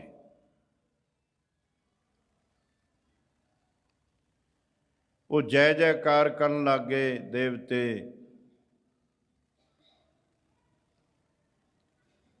ਫਿਰ ਬ੍ਰਹਮਾ ਜੀ ਨੇ ਪੁੱਛਿਆ, ਇਹ ਪਰਮ ਪਿਤਾ ਅਕਾਲ ਪੁਰਖ, ਤੁਸੀਂ ਮਾਤ ਲੋਕ ਤੇ ਨਾਂ ਕੀ ਰਖਾਓਗੇ ਆਪਣਾ? ਹੁਣ ਇਹ ਵਿਦਵਾਨਾਂ ਦੀਆਂ ਵਿਚਾਰਾਂ ਨੇ, ਕੋਈ ਕਹਿੰਦਾ ਹਰਦਿਆਲ ਪਾਧੇ ਨੇ ਨਾਂ ਨਾਨਕ ਰੱਖਿਆ, ਕਿਸੇ ਨੇ ਆਖਿਆ ਭੈਣ ਨਾਨਕੀ ਨਾਂ ਸੀ ਤਾਂ ਉਹਦਾ ਵੀਰ ਨਾਂ ਨਾਨਕ ਰੱਖ ਦਿੱਤਾ। ਸਾਰੀਆਂ ਹੀ ਗੱਲਾਂ ਚੰਗੀਆਂ ਨੇ, ਵਿਦਵਾਨਾਂ ਦੀਆਂ ਗੱਲਾਂ ਚੰਗੀਆਂ ਨੇ, ਪਰ ਜੇ ਬਾਣੀ ਦੇ ਕਥਨ ਅਨੁਸਾਰ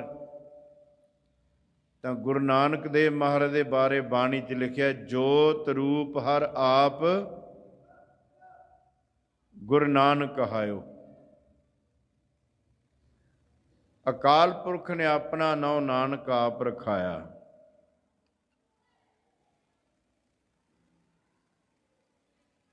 ਆਪਣਾ ਨਾਂ ਆਪ ਰਖਾਇਆ।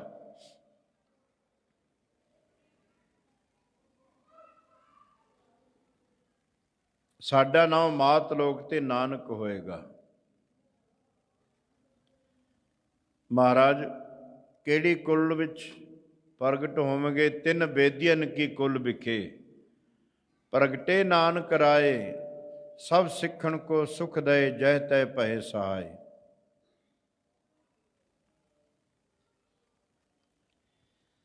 ਇਹ ਸਾਰਾ ਕੁਝ ਬ੍ਰਹਮਾ ਨੇ ਵੇਦ ਵਿਆਸ ਨੂੰ ਦੱਸ ਦਿੱਤਾ। ਵੇਦ ਵਿਆਸ ਨੇ ਭਿਖਤ ਪੁਰਾਣ ਵਿੱਚ ਲਿਖ ਦਿੱਤਾ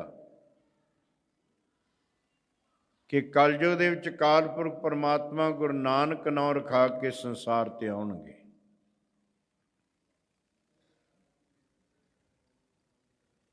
ਉਹ ਜਿਨ੍ਹਾਂ ਨੇ ਭਿਖਤ ਪੁਰਾਣ ਪੜ੍ਹਿਆ, ਉਹ ਗੁਰੂ ਨਾਨਕ ਦੇ ਆਉਣ ਤੋਂ ਪਹਿਲਾਂ ਸੰਸਾਰ ਤੇ ਨਾਨਕ ਬਣ ਗਏ। ਬੜਿਆਂ ਨੇ ਆਪਣਾ ਨਾਂ ਨਾਨਕ ਰੱਖ ਲਿਆ ਕਿ ਜਿਹੜਾ ਭਿਖਤ ਪੁਰਾਣ ਵਿੱਚ ਲਿਖਿਆ ਨਾ ਗੁਰੂ ਨਾਨਕ ਦਾ ਸੰਸਾਰ ਤੇ ਆਉਣਾ, ਅਸੀਂ ਆ ਗਏ ਹਾਂ। ਸਾਧ ਸੰਗਤ ਜੀ ਬੇਨਤੀ ਤਾਂ ਕੀਤੀ ਹੈ ਕਿ ਬੜੇ ਗੁਰੂ ਆਉਣਗੇ, ਬੜੇ ਆਏ ਨੇ, ਅਜੇ ਬੜਿਆਂ ਨੇ ਆਉਣਾ ਹੈ। ਗੁਰੂ ਬਹੁਤੇ ਹੋਣਗੇ, ਸੇਵਕ ਥੋੜ੍ਹੇ ਹੋਣਗੇ। ਭਾਈ ਗੁਰਦਾਸ ਜੀ ਦਾ ਬਚਨ ਹੈ ਜਾਂ ਵਿਦਵਾਨਾਂ ਦਾ ਇਹ ਬਚਨ ਹੈ, ਘਰ ਘਰ ਹੋਏ ਬਹਿਣਗੇ ਰਾਮਾ। ਘਰ ਘਰ 'ਚ ਗੁਰੂ ਬਣ ਕੇ ਬਹਿ ਜਾਣਗੇ। ਵੈਸੇ ਤਾਂ ਅੱਜ ਵੀ ਘਾਟਾ ਨਹੀਂ ਹੈ,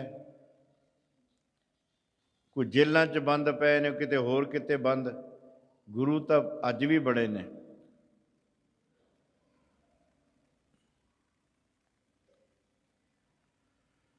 ਪਰ ਜਿਨ੍ਹਾਂ ਦਾ ਪਿਓ ਹੋਵੇ ਉਹਨਾਂ ਨੂੰ ਹੋਰ ਬਾਪ ਬਣਾਉਣ ਦੀ ਲੋੜ ਨਹੀਂ ਪੈਂਦੀ। ਜਿਨ੍ਹਾਂ ਦਾ ਬਾਪ ਹੈਗਾ, ਸਾਰੀ ਦੁਨੀਆ 'ਤੇ ਗੁਰੂ ਪੈਦਾ ਹੋ ਜਾਣ, ਪਰ ਸਾਨੂੰ ਗੁਰੂ ਦੀ ਲੋੜ ਨਹੀਂ ਹੈ। ਸਾਡਾ ਜੁਗੋ ਜੁਗ ਅਟਲ ਧੰਨ ਗੁਰੂ ਗ੍ਰੰਥ ਸਾਹਿਬ ਮਹਾਰਾਜ, ਜਦ ਤੱਕ ਸੰਸਾਰ ਰਹੇਗਾ ਜਾਗਤ ਜੋਤ हाजरा हजूर। ना घाट है ना बाद है, ना बाद घाट होत है। देखो कैसी विलक्षण मर्यादा है। इक्को ही गुरु सारी दुनिया च प्रकाश है। इक्को ही गुरु दे सिख दर्शन कर रहे ने, भावें अमेरिका च बैठे ने, कनेडा च बैठे ने, इंग्लैंड च बैठे ने, जर्मन च बैठे ने, इटली च बैठे ने, कनेडा च, इक्को ही गुरु दे अगे मत्था टेक रहे ने। इक्को ही अरदास हो रही है, इक्को ही मर्यादा है, इक्को ही अरदास है, इक्को ही रहरा साहब है, इक्को ही जपजी साहब है, इक्को ही पंज बाणियां ने, सुखमनी साहब भी इक्को ही हो रही सारे, दूजी गल ही नहीं है। जे फर्क है थोड़ा बहुता अखरां दा ही है, सिद्धांतक मर्यादा च कोई फर्क नहीं है। किड्डी क दूर अंदेशी सच्चे पातशाह दी। जे गुरु किसी शरीर नूं अगे गुरु बड़े ज्ञानवान सी, बड़े शक्तियां दे मालक हैगे सी, तां फिर जिहड़ा इंडिया च हुंदा अमरीका वालिआं नूं दर्शन नहीं सी होणे। फिर जे अमरीका गुरु तुर जांदा फिर इंग्लैंड वाले रह जांदे, जे इंग्लैंड गए हुंदे तां फिर कनेडा वालिआं ने कहना सी सानूं तां दर्शन हुंदे नहीं। सो साध संगत जी, बड़ी कोशिश की जा रही है गुरु ग्रंथ ਸਾਹਿਬ 'ਚ फर्क पाउण वास्ते। संगत दे विच विद्वान गुरमुख भी बैठे ने ते कई अखरां दा फर्क पाया उन्हां ने ਸਰੂਪ ਦੇ ਵਿੱਚ, ਪੁਰਾਣੇ ਸਰੂਪਾਂ ਨਾਲ ਨਵੇਂ ਸਰੂਪਾਂ 'ਚ। ਇਸੇ ਕਰਕੇ ਜ਼ਿਆਦਾ ਟਕਸਾਲਾਂ ਦਾ ਰੌਲਾ ਪਾ ਰਹੇ ਨੇ ਕਿ ਇਹ सचेत ने, जदों फर्क पाते हैं उस वेले फिर कट्ठे होके गुरमत्ता कर लेंदे हैं। हुण नहीं पैना तुहाडे तो, हुण तां हर गल है जिहड़ी इंटरनेट विच चढ़ चुकी है। सचेत हो चुका सिख, हुण तुहाडीआं चालां नहीं चलणगीआं। बड़ियां एजेंसियां तो एक महीना पहला पागल का सर्टिफिकेट बनाया जाता है। ये पागल है, पागल लुधियाने तो गड्डी चला के आ सकता है ते आनंदपुर साहब। पागल है वो, किसी रेल थले गड्डी नहीं दी उन्हें, नहर च नहीं सिटी, ट्रक च मारी नहीं। देखो बाय प्लान एक महीना तो सर्टिफिकेट ना ले फिरदा पागल अपना। पागल नूं तां अपनी जुत्ती दा पता नहीं हुंदा। प्रशासन ना देखो जी तां पागल है। निहंग सिंह ने थोड़े पागल ठीक करने तां शुरू कीते हुण। आपां भी सचेत रहना। सानूं आदत है जदों पिंड चोरी हो जाए फिर पैरा लगन लग जाता है, फिर डांगा चुकी फिरदे पिंड दे आले दुआले। 15-20 दिन रौला ज पा के फिर सौ जाते। सेवा है, जे आपां दिने बीबियां सेवा करन, एक एक घर की ड्यूटी लाओ पिंड च, गुरुद्वारे वधिया बनने, इदों भी माड़ी गल नहीं है, पर उदों चंगा प्रबंध होना चाहिए है। एक घर की सेवा ला दो एक दिन की। भाई तुसी गुरु तो सब कुछ मंगते हो, एक दिन गुरु वास्ते कढ़िया करो। महीने च 30 दिन होंदे आ ते 300 घर है, ये तो आउणी साल मगरों बारी है। एक घर की दिने बीबियां सेवा करन, सारा दिन गुरु दे लेखे लाउण ते शाम नूं फिर भाई बाणी पढ़न ते पहरा देण।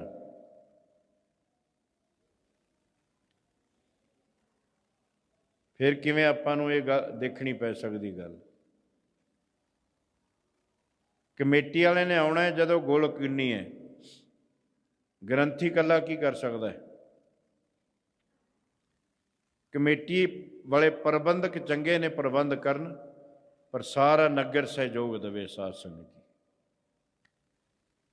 ਇਹ ਮੁੜ ਕੇ ਆਪਾਂ ਨੂੰ ਇਹੋ ਜਿਹੀ ਗੱਲ ਸੁਣਨੀ ਨਹੀਂ ਚਾਹੀਦੀ। ਜੇ ਆਪਾਂ ਗੁਰੂ ਦੇ ਸਿੱਖ ਹਾਂ, ਜੇ ਐਵੇਂ ਮੱਥਾ ਟੇਕਣ ਮਾਤਰੀ ਆ, ਫਿਰ ਆਪਣੀ ਮਰਜ਼ੀ ਹੈ। ਜੇ ਇੱਕ ਜੀਅ ਬਿਮਾਰ ਹੋ ਜਾਏ, ਸਾਰਾ ਟੱਬਰ 20 ਦਿਨ ਹਸਪਤਾਲ ਬੈਠਾ ਰਹਿੰਦਾ, ਫਿਰ ਨਹੀਂ ਕੰਮ ਖਰਾਬ ਹੁੰਦੇ। ਮਹਾਂਪੁਰਸ਼ਾਂ ਨੇ ਕਿਹਾ ਇੱਕ ਦਿਨ ਪੂਰਨਮਾਸ਼ੀ ਵਾਸਤੇ ਕੱਢਣਾ,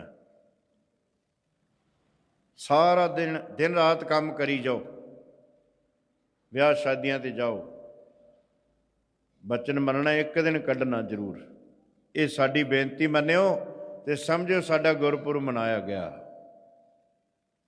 ਸਾਡਾ ਸਫਲਾ ਹੋ ਗਿਆ ਗੁਰਪੁਰਬ, ਕਿ ਅਸੀਂ ਇਸ ਗੱਲ ਤੇ ਪਹਿਰਾ ਦੇਵਾਂਗੇ।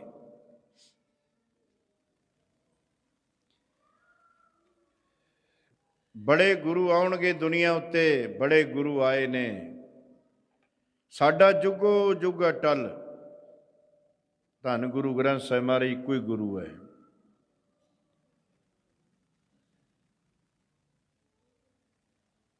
ਉਹਨੇ ਲਿਖ ਦਿੱਤਾ, ਵੇਦ ਵਿਆਸ ਨੇ ਭਵਿੱਖਤ ਪੁਰਾਣ ਦੇ ਵਿੱਚ 10 ਗੁਰੂਆਂ ਦੇ ਨਾਂ ਲਿਖੇ ਨੇ, ਤੇ ਗੁਰੂ ਗ੍ਰੰਥ ਸਾਹਿਬ ਮਹਾਰਾਜ ਦਾ ਨਾਮ ਲਿਖਿਆ ਹੋਇਆ ਭਵਿੱਖਤ ਪੁਰਾਣ ਦੇ ਵਿੱਚ, ਕਿ ਜਿਹੜੇ ਰਹਿਨਮਾਈ ਕਰਨਗੇ ਸਾਰੇ ਸੰਸਾਰ ਦੀ। ਆਸਟ੍ਰੇਲੀਆ ਦੇ ਰਾਸ਼ਟਰੀ ਭਵਨ ਦੇ ਵਿੱਚ ਗੁਰੂ ਗ੍ਰੰਥ ਸਾਹਿਬ ਦਾ ਪ੍ਰਕਾਸ਼ ਹੋਇਆ। ਗੁਰੂ ਨਾਨਕ ਦਾ ਗੁਰਪੁਰਬ ਆਸਟ੍ਰੇਲੀਆ ਦੇ ਰਾਸ਼ਟਰੀ ਭਵਨ 'ਚ ਮਨਾਇਆ ਜਾ ਰਿਹਾ ਹੈ। ਵਾਸ਼ਿੰਗਟਨ DC ਦੇ ਵਿੱਚ ਵਿਸਾਖੀ ਵਾਲੇ ਦਿਨ ਅਖੰਡ ਪਾਠ ਹੋਇਆ, ਅਮਰੀਕਾ ਦੇ ਰਾਸ਼ਟਰੀ ਭਵਨ ਦੇ ਵਿੱਚ। ਤੇ ਜਿਹੜੇ ਕਹਿੰਦੇ ਨੇ ਕਚਹਿਰੀ 'ਚ ਸ਼ਾਸਤਰ ਨਹੀਂ ਲਿਜਾ ਸਕਦੇ, ਉੱਥੇ ਨੰਗੀਆਂ ਸ੍ਰੀ ਸਾਹਿਬ ਕਿਰਪਾਨਾਂ ਨਾਲ ਗੱਤਕਾ ਖੇਡਿਆ ਸਿੰਘਾਂ ਨੇ। ਹੁਣ ਤੁਸੀਂ ਕਿਵੇਂ ਸੂਰਜ ਅੱਗੇ ਚਾਦਰਾਂ ਤਾਣ ਲਾਓਗੇ? 2%, 2.5%, 0.5%, ਇਹ ਤਾਂ ਇੱਕੋ ਹੀ 1.25 ਲੱਖ ਫੌਜ ਹੈ। ਸੋ ਸਾਧ ਸੰਗਤ ਜੀ, ਅਕਾਲ ਪੁਰਖ ਦੀ ਮਾਤ ਲੋਕ ਤੇ ਆਉਣ ਦੀ ਤਿਆਰੀ। ਇੱਧਰ ਮਾਤ ਲੋਕ ਤੇ ਵੀ ਤਿਆਰੀ ਹੋ ਰਹੀ ਹੈ। ਇਹ ਹਾਲ ਸਾਰਾ ਮਹੀਨਾ ਇੱਥੇ ਹੀ ਹੁੰਦਾ ਹੈ। ਕੋਈ ਉੱਥੇ ਸਾਈਕਲ ਲੈ ਕੇ ਪਿਆ ਹੁੰਦਾ, ਕੋਈ ਉੱਥੇ ਪਿਆ ਹੁੰਦਾ ਹੈ। ਪਰ ਜਦੋਂ ਗੁਰੂ ਗ੍ਰੰਥ ਸਾਹਿਬ ਦਾ ਪ੍ਰਕਾਸ਼ ਹੋਣਾ ਹੁੰਦਾ ਹੈ, ਇਹ ਰਾਤ ਤੋਂ ਤਿਆਰੀ ਸ਼ੁਰੂ ਹੋ ਜਾਂਦੀ ਹੈ। ਪਹਿਲਾਂ ਸਫਾਈ ਹੁੰਦੀ ਹੈ, ਫਿਰ ਵਿਛਾਈ ਹੁੰਦੀ ਹੈ, ਚੰਦੋਆ ਸਾਹਿਬ ਲੱਗਦਾ, ਸੱਚੇ ਪਾਤਸ਼ਾਹ ਦਾ ਪ੍ਰਕਾਸ਼ ਹੋਣਾ ਹੈ ਨਾ,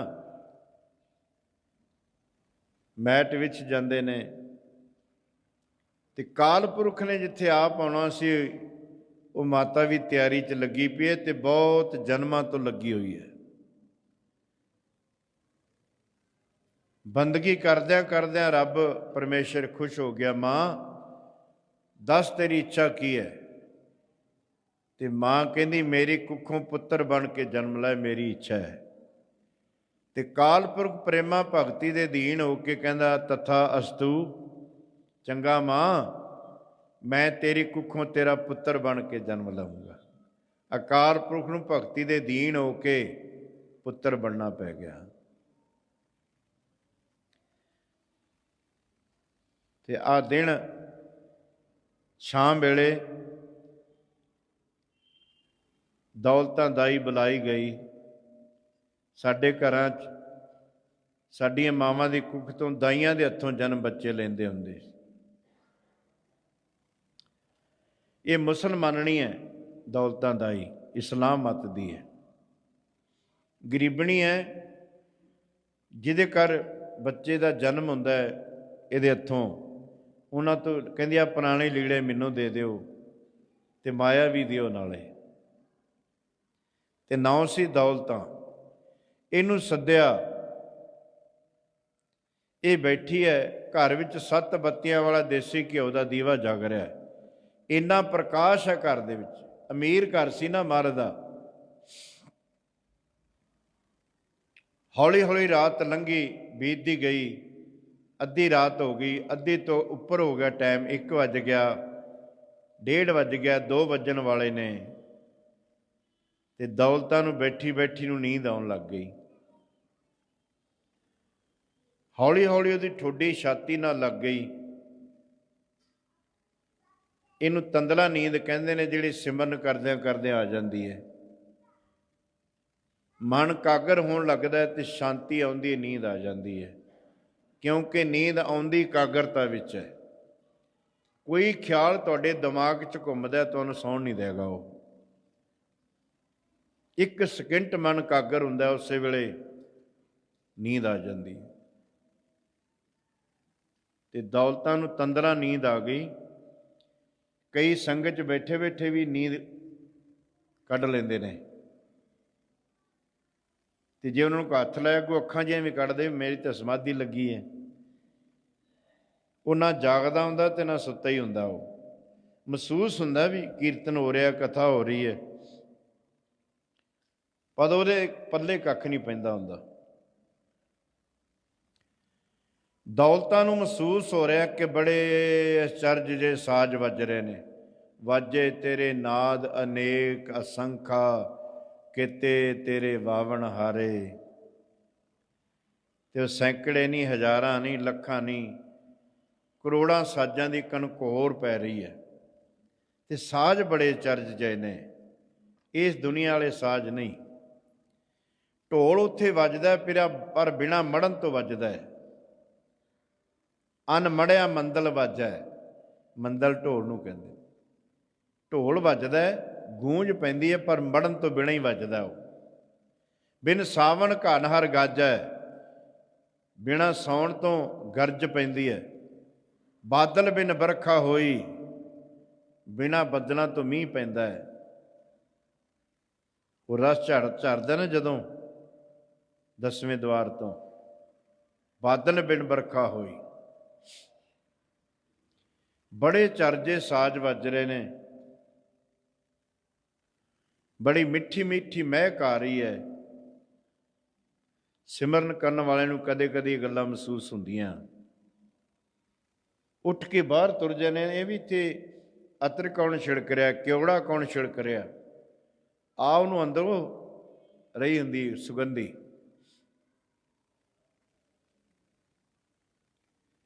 ਉਹਨੂੰ ਲੱਗਦਾ ਮੇਰੇ ਸਰੀਰ ਤੇ ਕੋਮਲ ਪੱਤੀਆਂ ਮਾਰਿਆ ਫੁੱਲਾਂ ਦੀਆਂ, ਵਰਖਾ ਹੋ ਰਹੀ ਹੈ। ਇਹ ਕੀ ਮਹਿਸੂਸ ਕਰ ਰਹੀ ਸੀ ਦੌਲਤਾਂ? 33 ਕਰੋੜ ਦੇਵਤਾ ਮਾਤ ਲੋਕ ਤੇ ਛੱਡਣ ਵਾਸਤੇ ਆ ਰਿਹਾ ਅਕਾਲ ਪੁਰਖ ਨੂੰ। ਸਾਜ਼ ਵਜਾਉਂਦੇ, ਕਿਉੜੇ ਅਤਰ ਛਿੜਕਦੇ, ਫੁੱਲਾਂ ਦੀਆਂ ਵਰਖਾ ਕਰਦੇ, ਜੈ ਜੈਕਾਰ ਕਰਦੇ। ਜਦੋਂ ਦੌਲਤਾਂ ਦੀ ਅੱਖ ਖੁੱਲੀ ਤਾਂ ਸੱਚੇ ਪਾਤਸ਼ਾਹ ਪ੍ਰਗਟ ਹੋ ਚੁੱਕੇ ਸੀ ਤੇ ਗੁਰੂ ਨਾਨਕ ਹੱਸ ਰਹੇ ਸੀ। ਸਾਰੀ ਦੁਨੀਆ ਦੇ ਬੱਚੇ ਜਨਮ ਲੈ ਕੇ ਰੋਂਦੇ ਨੇ, ਜੇ ਨਾ ਰੋਵੇ ਤਾਂ ਘਰ ਦੇ ਰੋਣ ਲੱਗ ਪੈਂਦੇ ਨੇ ਵੀ ਬਸ ਜਾਂ ਤਾਂ ਹੈ ਨਹੀਂ ਤੇ ਜਾਂ ਫਿਰ ਕੰਮ ਖਰਾਬ ਹੈ। ਜੇ ਬੱਚਾ ਨਾ ਰੋਵੇ ਤਾਂ ਘਰ ਦੇ ਰੋਂਦੇ ਨੇ ਫਿਰ, ਤੇ ਜੇ ਬੱਚਾ ਰੋਵੇ ਤੇ ਘਰ ਦੇ ਲੱਡੂ ਵੰਡਦੇ ਨੇ। ਬਸ ਇਹ ਦੁਨੀਆ ਦਾ ਸੁਭਾਅ ਹੈ। ਜਦੋਂ ਤੁਸੀਂ ਰੋਵੋਗੇ ਤਾਂ ਲੋਕ ਫਿਰ ਲੱਡੂ ਵੰਡਣਗੇ। ਹਸਾਉਣ ਵਾਲਾ ਤਾਂ ਕੋਈ ਵਿਰਲਾ ਹੈ, ਦੁਨੀਆ ਰਵਾਉਣ ਵਾਲੀ ਹੈ ਸਾਧ ਸੰਗਤ। ਹੁਣ ਤਾਂ ਸੱਕੇ ਵੀ ਰਵਾਉਂਦੇ ਨੇ, ਅੱਗੇ ਤਾਂ ਕੋਈ ਦੂਰੋਂ ਰਵਾਉਂਦਾ ਹੁੰਦਾ ਸੀ, ਹੁਣ ਆਪਣੇ ਹੀ ਰਵਾਉਂਦੇ ਆ। ਜਦੋਂ ਅਸੀਂ ਰੋਂਦੇ ਹਾਂ ਫਿਰ ਉਹ ਲੱਡੂ ਵੰਡਦੇ ਆ ਤੇ ਨੱਚਦੇ ਆ। ਇਹ ਫਿਤਰਤ ਹੈ, ਦੁਨੀਆ ਦਾ ਸੁਭਾਅ ਹੈ ਕਿ ਲੋਕੀ ਦੁਖੀ ਨੂੰ ਦੇਖ ਕੇ ਸੁਖੀ ਹੁੰਦੇ ਆ, ਪਰ ਗੁਰਮੁਖ ਸੁਖੀ ਨੂੰ ਦੇਖ ਕੇ ਸੁਖੀ ਹੁੰਦਾ। ਭਾਈ ਗੁਰਦਾਸ ਜੀ ਦਾ ਬਚਨ 100% ਸਹੀ ਹੈ। ਸਤਿਗੁਰ ਨਾਨਕ ਪ੍ਰਗਟਿਆ, ਜਨਮਿਆ ਨਹੀਂ ਸੀ ਗੁਰੂ ਨਾਨਕ। ਸਭ ਤੋਂ ਪਹਿਲਾਂ ਦੌਲਤਾਂ ਦੇ ਭਾਗ ਖੁੱਲੇ। ਇਸ ਧਰਤੀ ਉੱਤੇ ਗੁਰੂ ਨਾਨਕ ਦੇ ਸਭ ਤੋਂ ਪਹਿਲਾਂ ਦਰਸ਼ਨ ਦੌਲਤਾਂ ਦਾਈ ਨੂੰ ਹੋਏ, ਤੇ ਦਰਸ਼ਨ ਕਰਨ ਸਾਰ ਉਹਦੀ ਸੁਰਤ ਚੌਥੇ ਪਦ ਚਲੀ ਗਈ, 3 ਗੁਣ ਥੱਲੇ ਰਹਿ ਗਏ।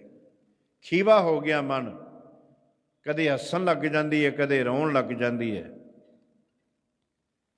ਭਾਈ ਗੁਰਦਾਸ ਜੀ ਦਾ ਬਚਨ ਹੈ, ਜਿਹੜਾ ਅੱਜ ਦਿਹਾੜਾ ਸਾਧ ਸੰਗਤ, ਸਤਿਗੁਰ ਨਾਨਕ ਪ੍ਰਗਟ ਹੋਇਆ, ਪਾਪਾਂ ਵਾਲੀ ਧੁੰਦ ਮਿਟ ਗਈ। ਨਾਨਕ ਪ੍ਰਗਟ ਹੋਇਆ, ਪਾਪਾਂ ਵਾਲੀ ਧੁੰਦ ਮਿਟ ਗਈ।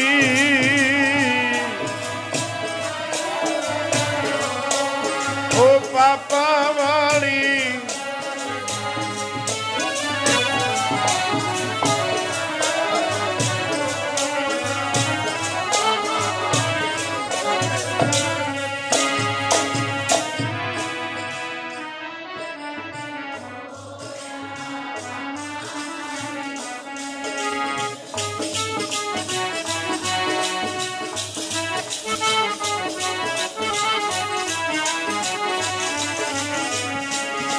ਸਤਿਗੁਰ ਨਾਨਕ ਪ੍ਰਗਟ ਹੋਇਆ,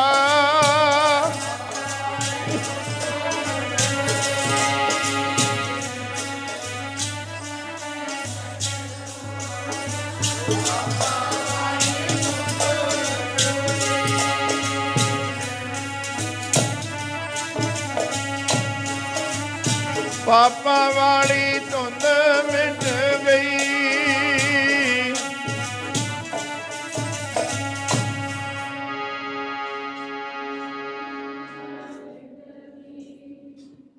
ਸੰਗਤਾਂ ਨੂੰ ਗੁਰੂ ਮਹਾਰਾਜ ਦੇ ਗੁਰਪੁਰਬ ਦੀਆਂ ਲੱਖ ਲੱਖ ਮੁਬਾਰਕਾਂ।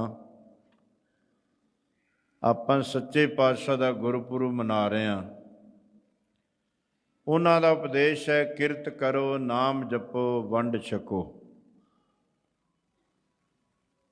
ਗੁਰੂ ਦੇ ਦੱਸੇ ਉਪਦੇਸ਼ 'ਤੇ ਚੱਲੀਏ, ਆਪਣਾ ਜਨਮ ਸਫਲਾ ਹੋ ਸਕੇ। ਹੋਈਆਂ ਭੁੱਲਾਂ ਦੀ ਖਿਮਾ। ਅਸੀਂ ਬਾਬਾ ਹਰਦੇਵ ਸਿੰਘ ਜੀ ਨੂੰ ਬੇਨਤੀ ਕੀਤੀ ਸੀ ਵੀ ਤੁਸੀਂ ਅੱਜ ਸੰਗਤਾਂ ਨੂੰ ਸੁਣਾਓ, ਵਿਚਾਰ ਦੀਵਾਨ ਲਾਓ। ਕਹਿੰਦੇ ਜੀ ਅਸੀਂ ਸੁਣਾਂਗੇ, ਸੁਣਾਓ ਤੁਸੀਂ। ਭਾਵੇਂ ਬਾਬਾ ਗ੍ਰੰਥੀ ਜੀ ਇਹ ਰੋਜ਼ ਕਥਾ ਕਰਦੇ ਨੇ, ਜੇ ਨਾ ਕਰਨ ਬਾਬਾ ਗੁਰਵੰਸ਼ ਸਿੰਘ ਕਰਦੇ ਨੇ, ਬਾਬਾ ਗੁਰਮੀਤ ਸਿੰਘ ਜੀ ਤਾਬਿਆ ਬੈਠੇ ਨੇ ਮਹਾਰਾਜ ਦੀ। ਸਾਧ ਸੰਗਤ ਜੀ, ਮੈਂ ਕੋਈ ਵਡਿਆਈ ਕਰਨੀ ਨਹੀਂ ਕਰ ਰਿਹਾ, ਮੈਂ ਦੱਸ ਰਿਹਾ ਕਿ ਜਿੱਥੇ ਡਿਊਟੀ ਲਾ ਗਏ ਨੇ ਮਹਾਂਪੁਰਸ਼, ਆਪਣੀ ਮਰਜ਼ੀ ਨਾਲ ਛੱਡ ਗਿਆ, ਕੋਈ ਛੱਡ ਗਿਆ, ਉਹਦੀ ਡਿਊਟੀ ਨਹੀਂ ਬਦਲੀ। ਉਹਦੀ ਆਪਣੀ ਮਰਜ਼ੀ ਹੈ ਕਿ ਮਰਜ਼ੀ ਨਾਲ ਰਹਿ ਰਿਹਾ ਹੈ। ਅਸੀਂ ਕਿਸੇ ਦੀ ਡਿਊਟੀ ਨਹੀਂ ਬਦਲੀ ਹੈ, ਨਾ ਬਦਲਾਂਗੇ ਵੀ। ਬਾਬਾ ਗ੍ਰੰਥੀ ਜੀ ਦੀ ਭਾਵੇਂ ਹੱਲੇ ਡਿਊਟੀ ਇਹਨਾਂ ਦੇ ਸਥਾਨ 'ਤੇ, ਪਰ ਤਾਬਿਆ ਇਹਨਾਂ ਦੀ ਡਿਊਟੀ ਹੈ। ਜਿੱਥੇ ਡਿਊਟੀ ਮਹਾਂਪੁਰਸ਼ ਲਾ ਕੇ ਗਏ ਨੇ, ਛੱਜੂ ਸ੍ਰੀਮਾਨ ਜੀ ਡਿਊਟੀ ਲੰਗਰ ਚਲਾ ਕੇ ਗਏ ਨੇ, ਜਿਵੇਂ ਦੀ ਮਰਜ਼ੀ ਕਰਨ। ਹਾਂ, ਉਹਨਾਂ ਦੇ ਨਾਲ ਉਹਨਾਂ ਦਾ ਮਦਦਗਾਰ ਕੋਈ ਸੇਵਾਦਾਰ ਲਾ ਸਕਦੇ ਹਾਂ। ਜਿੱਥੇ ਕਿਸੇ ਡਿਊਟੀ ਗੁਰੂ ਮਹਾਂਪੁਰਸ਼ ਲਾ ਕੇ ਗਏ ਨੇ, ਅਸੀਂ ਵੀ ਆਪਣੀ ਉਹਨਾਂ ਦੀ ਲਾਈ ਡਿਊਟੀ ਕਰ ਰਹੇ ਹਾਂ। ਕੋਈ ਸਾਨੂੰ ਮੁਖੀ ਕਹੇ, ਚਾਹੇ ਪ੍ਰਬੰਧਕ ਕਹੇ, ਚਾਹੇ ਜਥੇਦਾਰ ਕਹੇ, ਕੋਈ ਬਾਬਾ ਕਹੇ, ਕੋਈ ਸੰਤ ਕਹੇ, ਕੁਛ ਵੀ ਨਾ ਕਹੇ, ਭਾਵੇਂ ਸਾਨੂੰ ਕੋਈ ਨਾਮ ਹੀ ਫਤਿਹ ਬੁਲਾਏ ਸਾਨੂੰ ਕੋਈ, ਅਸੀਂ ਤਾਂ ਉਹਨਾਂ ਦੀ ਲਾਈ ਡਿਊਟੀ ਚੌਂਕੀਦਾਰਾ ਕਰ ਰਹੇ ਹਾਂ। ਸਾਧ ਸੰਗਤ ਜੀ, ਅਸੀਂ ਸੇਵਾਦਾਰ ਬਣਨ ਦੀ ਕੋਸ਼ਿਸ਼ ਕਰ ਰਹੇ ਹਾਂ। ਸੰਗਤ ਦੀ ਮਰਜ਼ੀ ਹੈ, ਕੁਛ ਮਰਜ਼ੀ ਕਹੇ, ਅਸੀਂ ਕੋਸ਼ਿਸ਼ ਕਰਦੇ ਹਾਂ ਕਿ ਸੇਵਾਦਾਰ ਬਣ ਜਾਈਏ। ਸੇਵਾਦਾਰ ਬਣਨਾ ਹੀ ਸਭ ਤੋਂ ਔਖਾ ਹੈ। ਸਾਧ ਸੰਗਤ, ਚੰਗੇ ਆ ਮਾੜੇ ਆ, ਉਹਨਾਂ ਦੀ ਲਾਈ ਡਿਊਟੀ ਵਜਾ ਰਹੇ ਹਾਂ। ਸਾਧ ਸੰਗਤ ਜੀ, ਅਤੇ ਜਦੋਂ ਦੀ ਲਾਈ ਹੈ, ਹੁਕਮ ਮੰਨ ਕੇ ਕਰ ਰਹੇ ਹਾਂ। ਜਿੰਨੀ ਕੁ ਕਰਾਉਂਦੇ ਰਹਿਣਗੇ, ਕਰਦੇ ਰਹਾਂਗੇ। ਸੋ ਸਾਧ ਸੰਗਤ ਸਹਿਯੋਗ ਦੇਵੇ ਅਤੇ ਆਪਾਂ ਰਲ ਮਿਲ ਕੇ ਜਿੱਥੇ ਸੇਵਾ ਕਰੀਏ, ਉੱਥੇ ਪ੍ਰਚਾਰਕ ਵੀ ਬਣੀਏ। ਹਰ ਇੱਕ ਗੁਰਸਿੱਖ ਸੰਗਤ ਨੂੰ ਪ੍ਰੇਰਨਾ ਕਰੀਏ, ਆਪਣੇ ਸਾਧਨ ਦੁਆਰਾ ਲੈ ਕੇ ਆਈਏ, ਪ੍ਰੇਰ ਕੇ ਅੰਮ੍ਰਿਤ ਛਕਾਈਏ ਸੰਗਤਾਂ ਨੂੰ। ਬਸ ਇਹੀ ਉਹਨਾਂ ਦਾ ਹੁਕਮ ਸੀ, ਇਹੀ ਉਹਨਾਂ ਦੀ ਖੁਸ਼ੀ ਹੈ ਜਿਹੜਾ ਬਚਨ ਮੰਨਦਾ। ਸਾਧ ਹੋਈਆਂ ਭੁੱਲਾਂ ਦੀ ਖਿਮਾ। ਸਾਰੇ ਗੁਰੂ ਸਤੋਤਰ ਵਿੱਚ ਬੋਲੋ ਜੀ। ਅਗਲੇ ਮਹੀਨੇ ਦਾ ਪ੍ਰੋਗਰਾਮ ਬਾਬਾ ਗ੍ਰੰਥੀ ਜੀ ਦੱਸਣਗੇ। ਅੱਜ ਬਾਬਾ ਗੁਰਸੇਵਕ ਸਿੰਘ ਸ਼ਾਇਦ ਹਾਜ਼ਰ ਨਹੀਂ ਹੈਗੇ, ਉਹਨਾਂ ਦੀ ਡਿਊਟੀ ਪਹਿਲਾਂ ਸਟੇਜ 'ਤੇ ਸੀ, ਅੱਜ ਉਹ ਸ਼ਾਇਦ ਕਿਤੇ ਬਾਹਰਲੇ ਇਲਾਕੇ 'ਚ ਹੋਣਗੇ, ਅਤੇ ਬਾਬਾ ਗ੍ਰੰਥੀ ਜੀ ਅਗਲਾ ਪ੍ਰੋਗਰਾਮ ਦੱਸ ਦੇਣਗੇ ਸਾਰੇ ਮਹੀਨੇ ਦਾ। ਫਿਰ ਸੰਗਤਾਂ ਨੇ ਸੱਚੇ ਪਾਤਸ਼ਾਹ ਨੂੰ ਸਤਿਕਾਰ ਨਾਲ ਵਿਦਾਇਗੀ ਦੇਣੀ ਹੈ। ਫਿਰ ਜਿਨ੍ਹਾਂ ਨੇ ਲੰਗਰ ਨਹੀਂ ਛਕਿਆ, ਅੱਜ ਭੰਡਾਰੇ ਚੱਲ ਰਹੇ ਨੇ, ਵੈਸੇ ਕੱਲ੍ਹ ਤੋਂ ਲੱਗ ਹੀ ਚੱਲ ਰਹੇ ਨੇ। ਭਾਈ ਨਿਰਭੈ ਸਿੰਘ ਤੂਰ ਬੰਜਾਰਾ, ਇਹ ਅੱਜ ਸੇਵਾ ਉਹਨਾਂ ਨੇ ਲੰਗਰਾਂ ਦੀ ਲਈ ਹੈ। ਭਾਵੇਂ ਸੰਗਤ ਸੇਵਾ ਕਰਦੀ ਹੈ, ਗੁਰੂ ਮਹਾਰਾਜ ਦੇ ਪੁਰਾਣੇ ਸੇਵਕ, ਇਹਨਾਂ ਦੇ ਬਜ਼ੁਰਗ ਲੰਬੜਦਾਰ ਮਹਾਂਪੁਰਸ਼ ਬੁਲਾਇਆ ਕਰਦੇ ਸੁਨੇਹਾ ਦੇ ਕੇ ਉਹਨਾਂ ਨੇ ਬਾਬਾ ਈਸ਼ਰ ਸਿੰਘ ਮਹਾਰਾਜ ਦੀ ਸੰਗਤ ਕੀਤੀ ਹੋਈ ਸੀ। ਬਾਬਾ ਈਸ਼ਰ ਸਿੰਘ ਜੀ ਮਹਾਰਾਜ ਦੇ ਦੀਵਾਨ ਵੀ ਲੱਗੇ ਹੈ ਤੂਰ ਬੰਜਾਰੇ। ਕੋਈ 30 ਸਾਲ ਦੇ ਨੇੜੇ ਹੋ ਗਏ ਦੀਵਾਨ ਲੁਕਦਿਆਂ ਨੂੰ। ਆਪਣੇ ਵੀ ਉੱਤੇ ਹਰ ਇੱਕ ਸਾਲ ਫਰਵਰੀ 20 ਤੋਂ ਬਾਅਦ ਹੁੰਦੇ ਆ। ਸੇਵਕ ਕੋ ਸੇਵਾ ਬਣਾਈ, ਹੁਕਮ ਬੂਝ ਪਰਮ ਪਦ ਪਾਈ। ਭਾਈ ਨਿਰਭੈ ਸਿੰਘ ਨੂੰ ਬੇਨਤੀ ਹੈ, ਜਦੋਂ ਹੁਕਮਨਾਮਾ ਸਾਹਿਬ ਤੋਂ ਬਾਅਦ ਸਟੇਜ 'ਤੇ ਆਉਣ, ਉਹਨਾਂ ਨੂੰ ਗੁਰੂ ਘਰ ਦੀ ਮਰਿਆਦਾ ਅਨੁਸਾਰ ਸਿਰੋਂ ਪਾਓ, ਸਤਿਕਾਰ ਸਨਮਾਨ ਕੀਤਾ ਜਾਏਗਾ। ਧੰਨ ਹੈ ਧੰਨ ਹੈ ਧੰਨ ਹੈ ਗੁਰੂ ਸ੍ਰੀ ਹਰਿ ਕ੍ਰਿਸ਼ਨ ਸਾਹਿਬ, ਧੰਨ ਹੈ।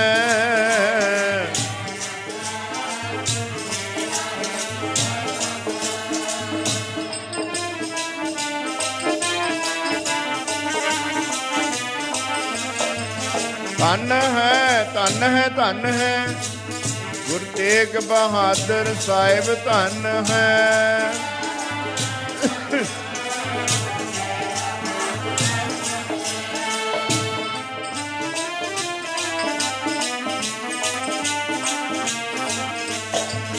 ਧੰਨ ਹੈ ਧੰਨ ਹੈ ਧੰਨ ਹੈ ਗੁਰੂ ਗੋਬਿੰਦ ਸਿੰਘ ਸਾਹਿਬ, ਧੰਨ ਹੈ। ਗੁਰੂ ਗੋਬਿੰਦ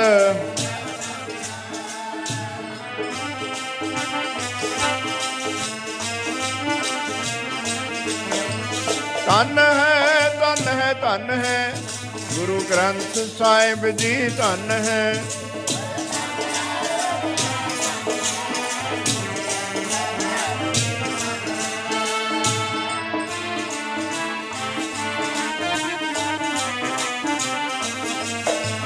ਧੰਨ ਹੈ ਧੰਨ ਹੈ ਧੰਨ ਹੈ ਤੇਰਾ ਪੰਥ ਖਾਲਸਾ, ਧੰਨ ਹੈ।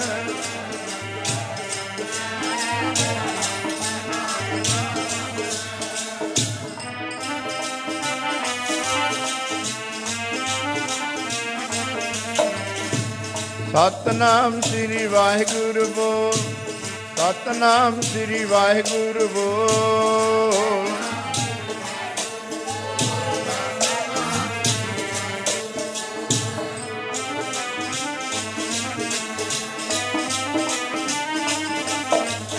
ਵਾਹਿਗੁਰੂ ਵਾਹਿਗੁਰੂ ਵਾਹਿਗੁਰੂ ਬੋਲ, ਵਾਹਿਗੁਰੂ ਵਾਹਿਗੁਰੂ ਵਾਹਿਗੁਰੂ ਬੋਲ। ਵਾਹਿਗੁਰੂ ਵਾਹਿਗੁਰੂ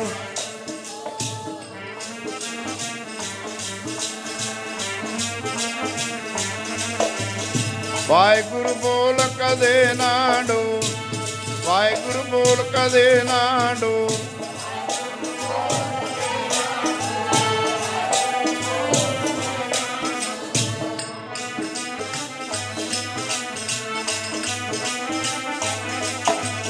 ਸਤਨਾਮ ਸ੍ਰੀ ਵਾਹਿਗੁਰੂ ਬੋਲ, ਸਤਨਾਮ ਸ੍ਰੀ ਵਾਹਿਗੁਰੂ ਬੋਲ।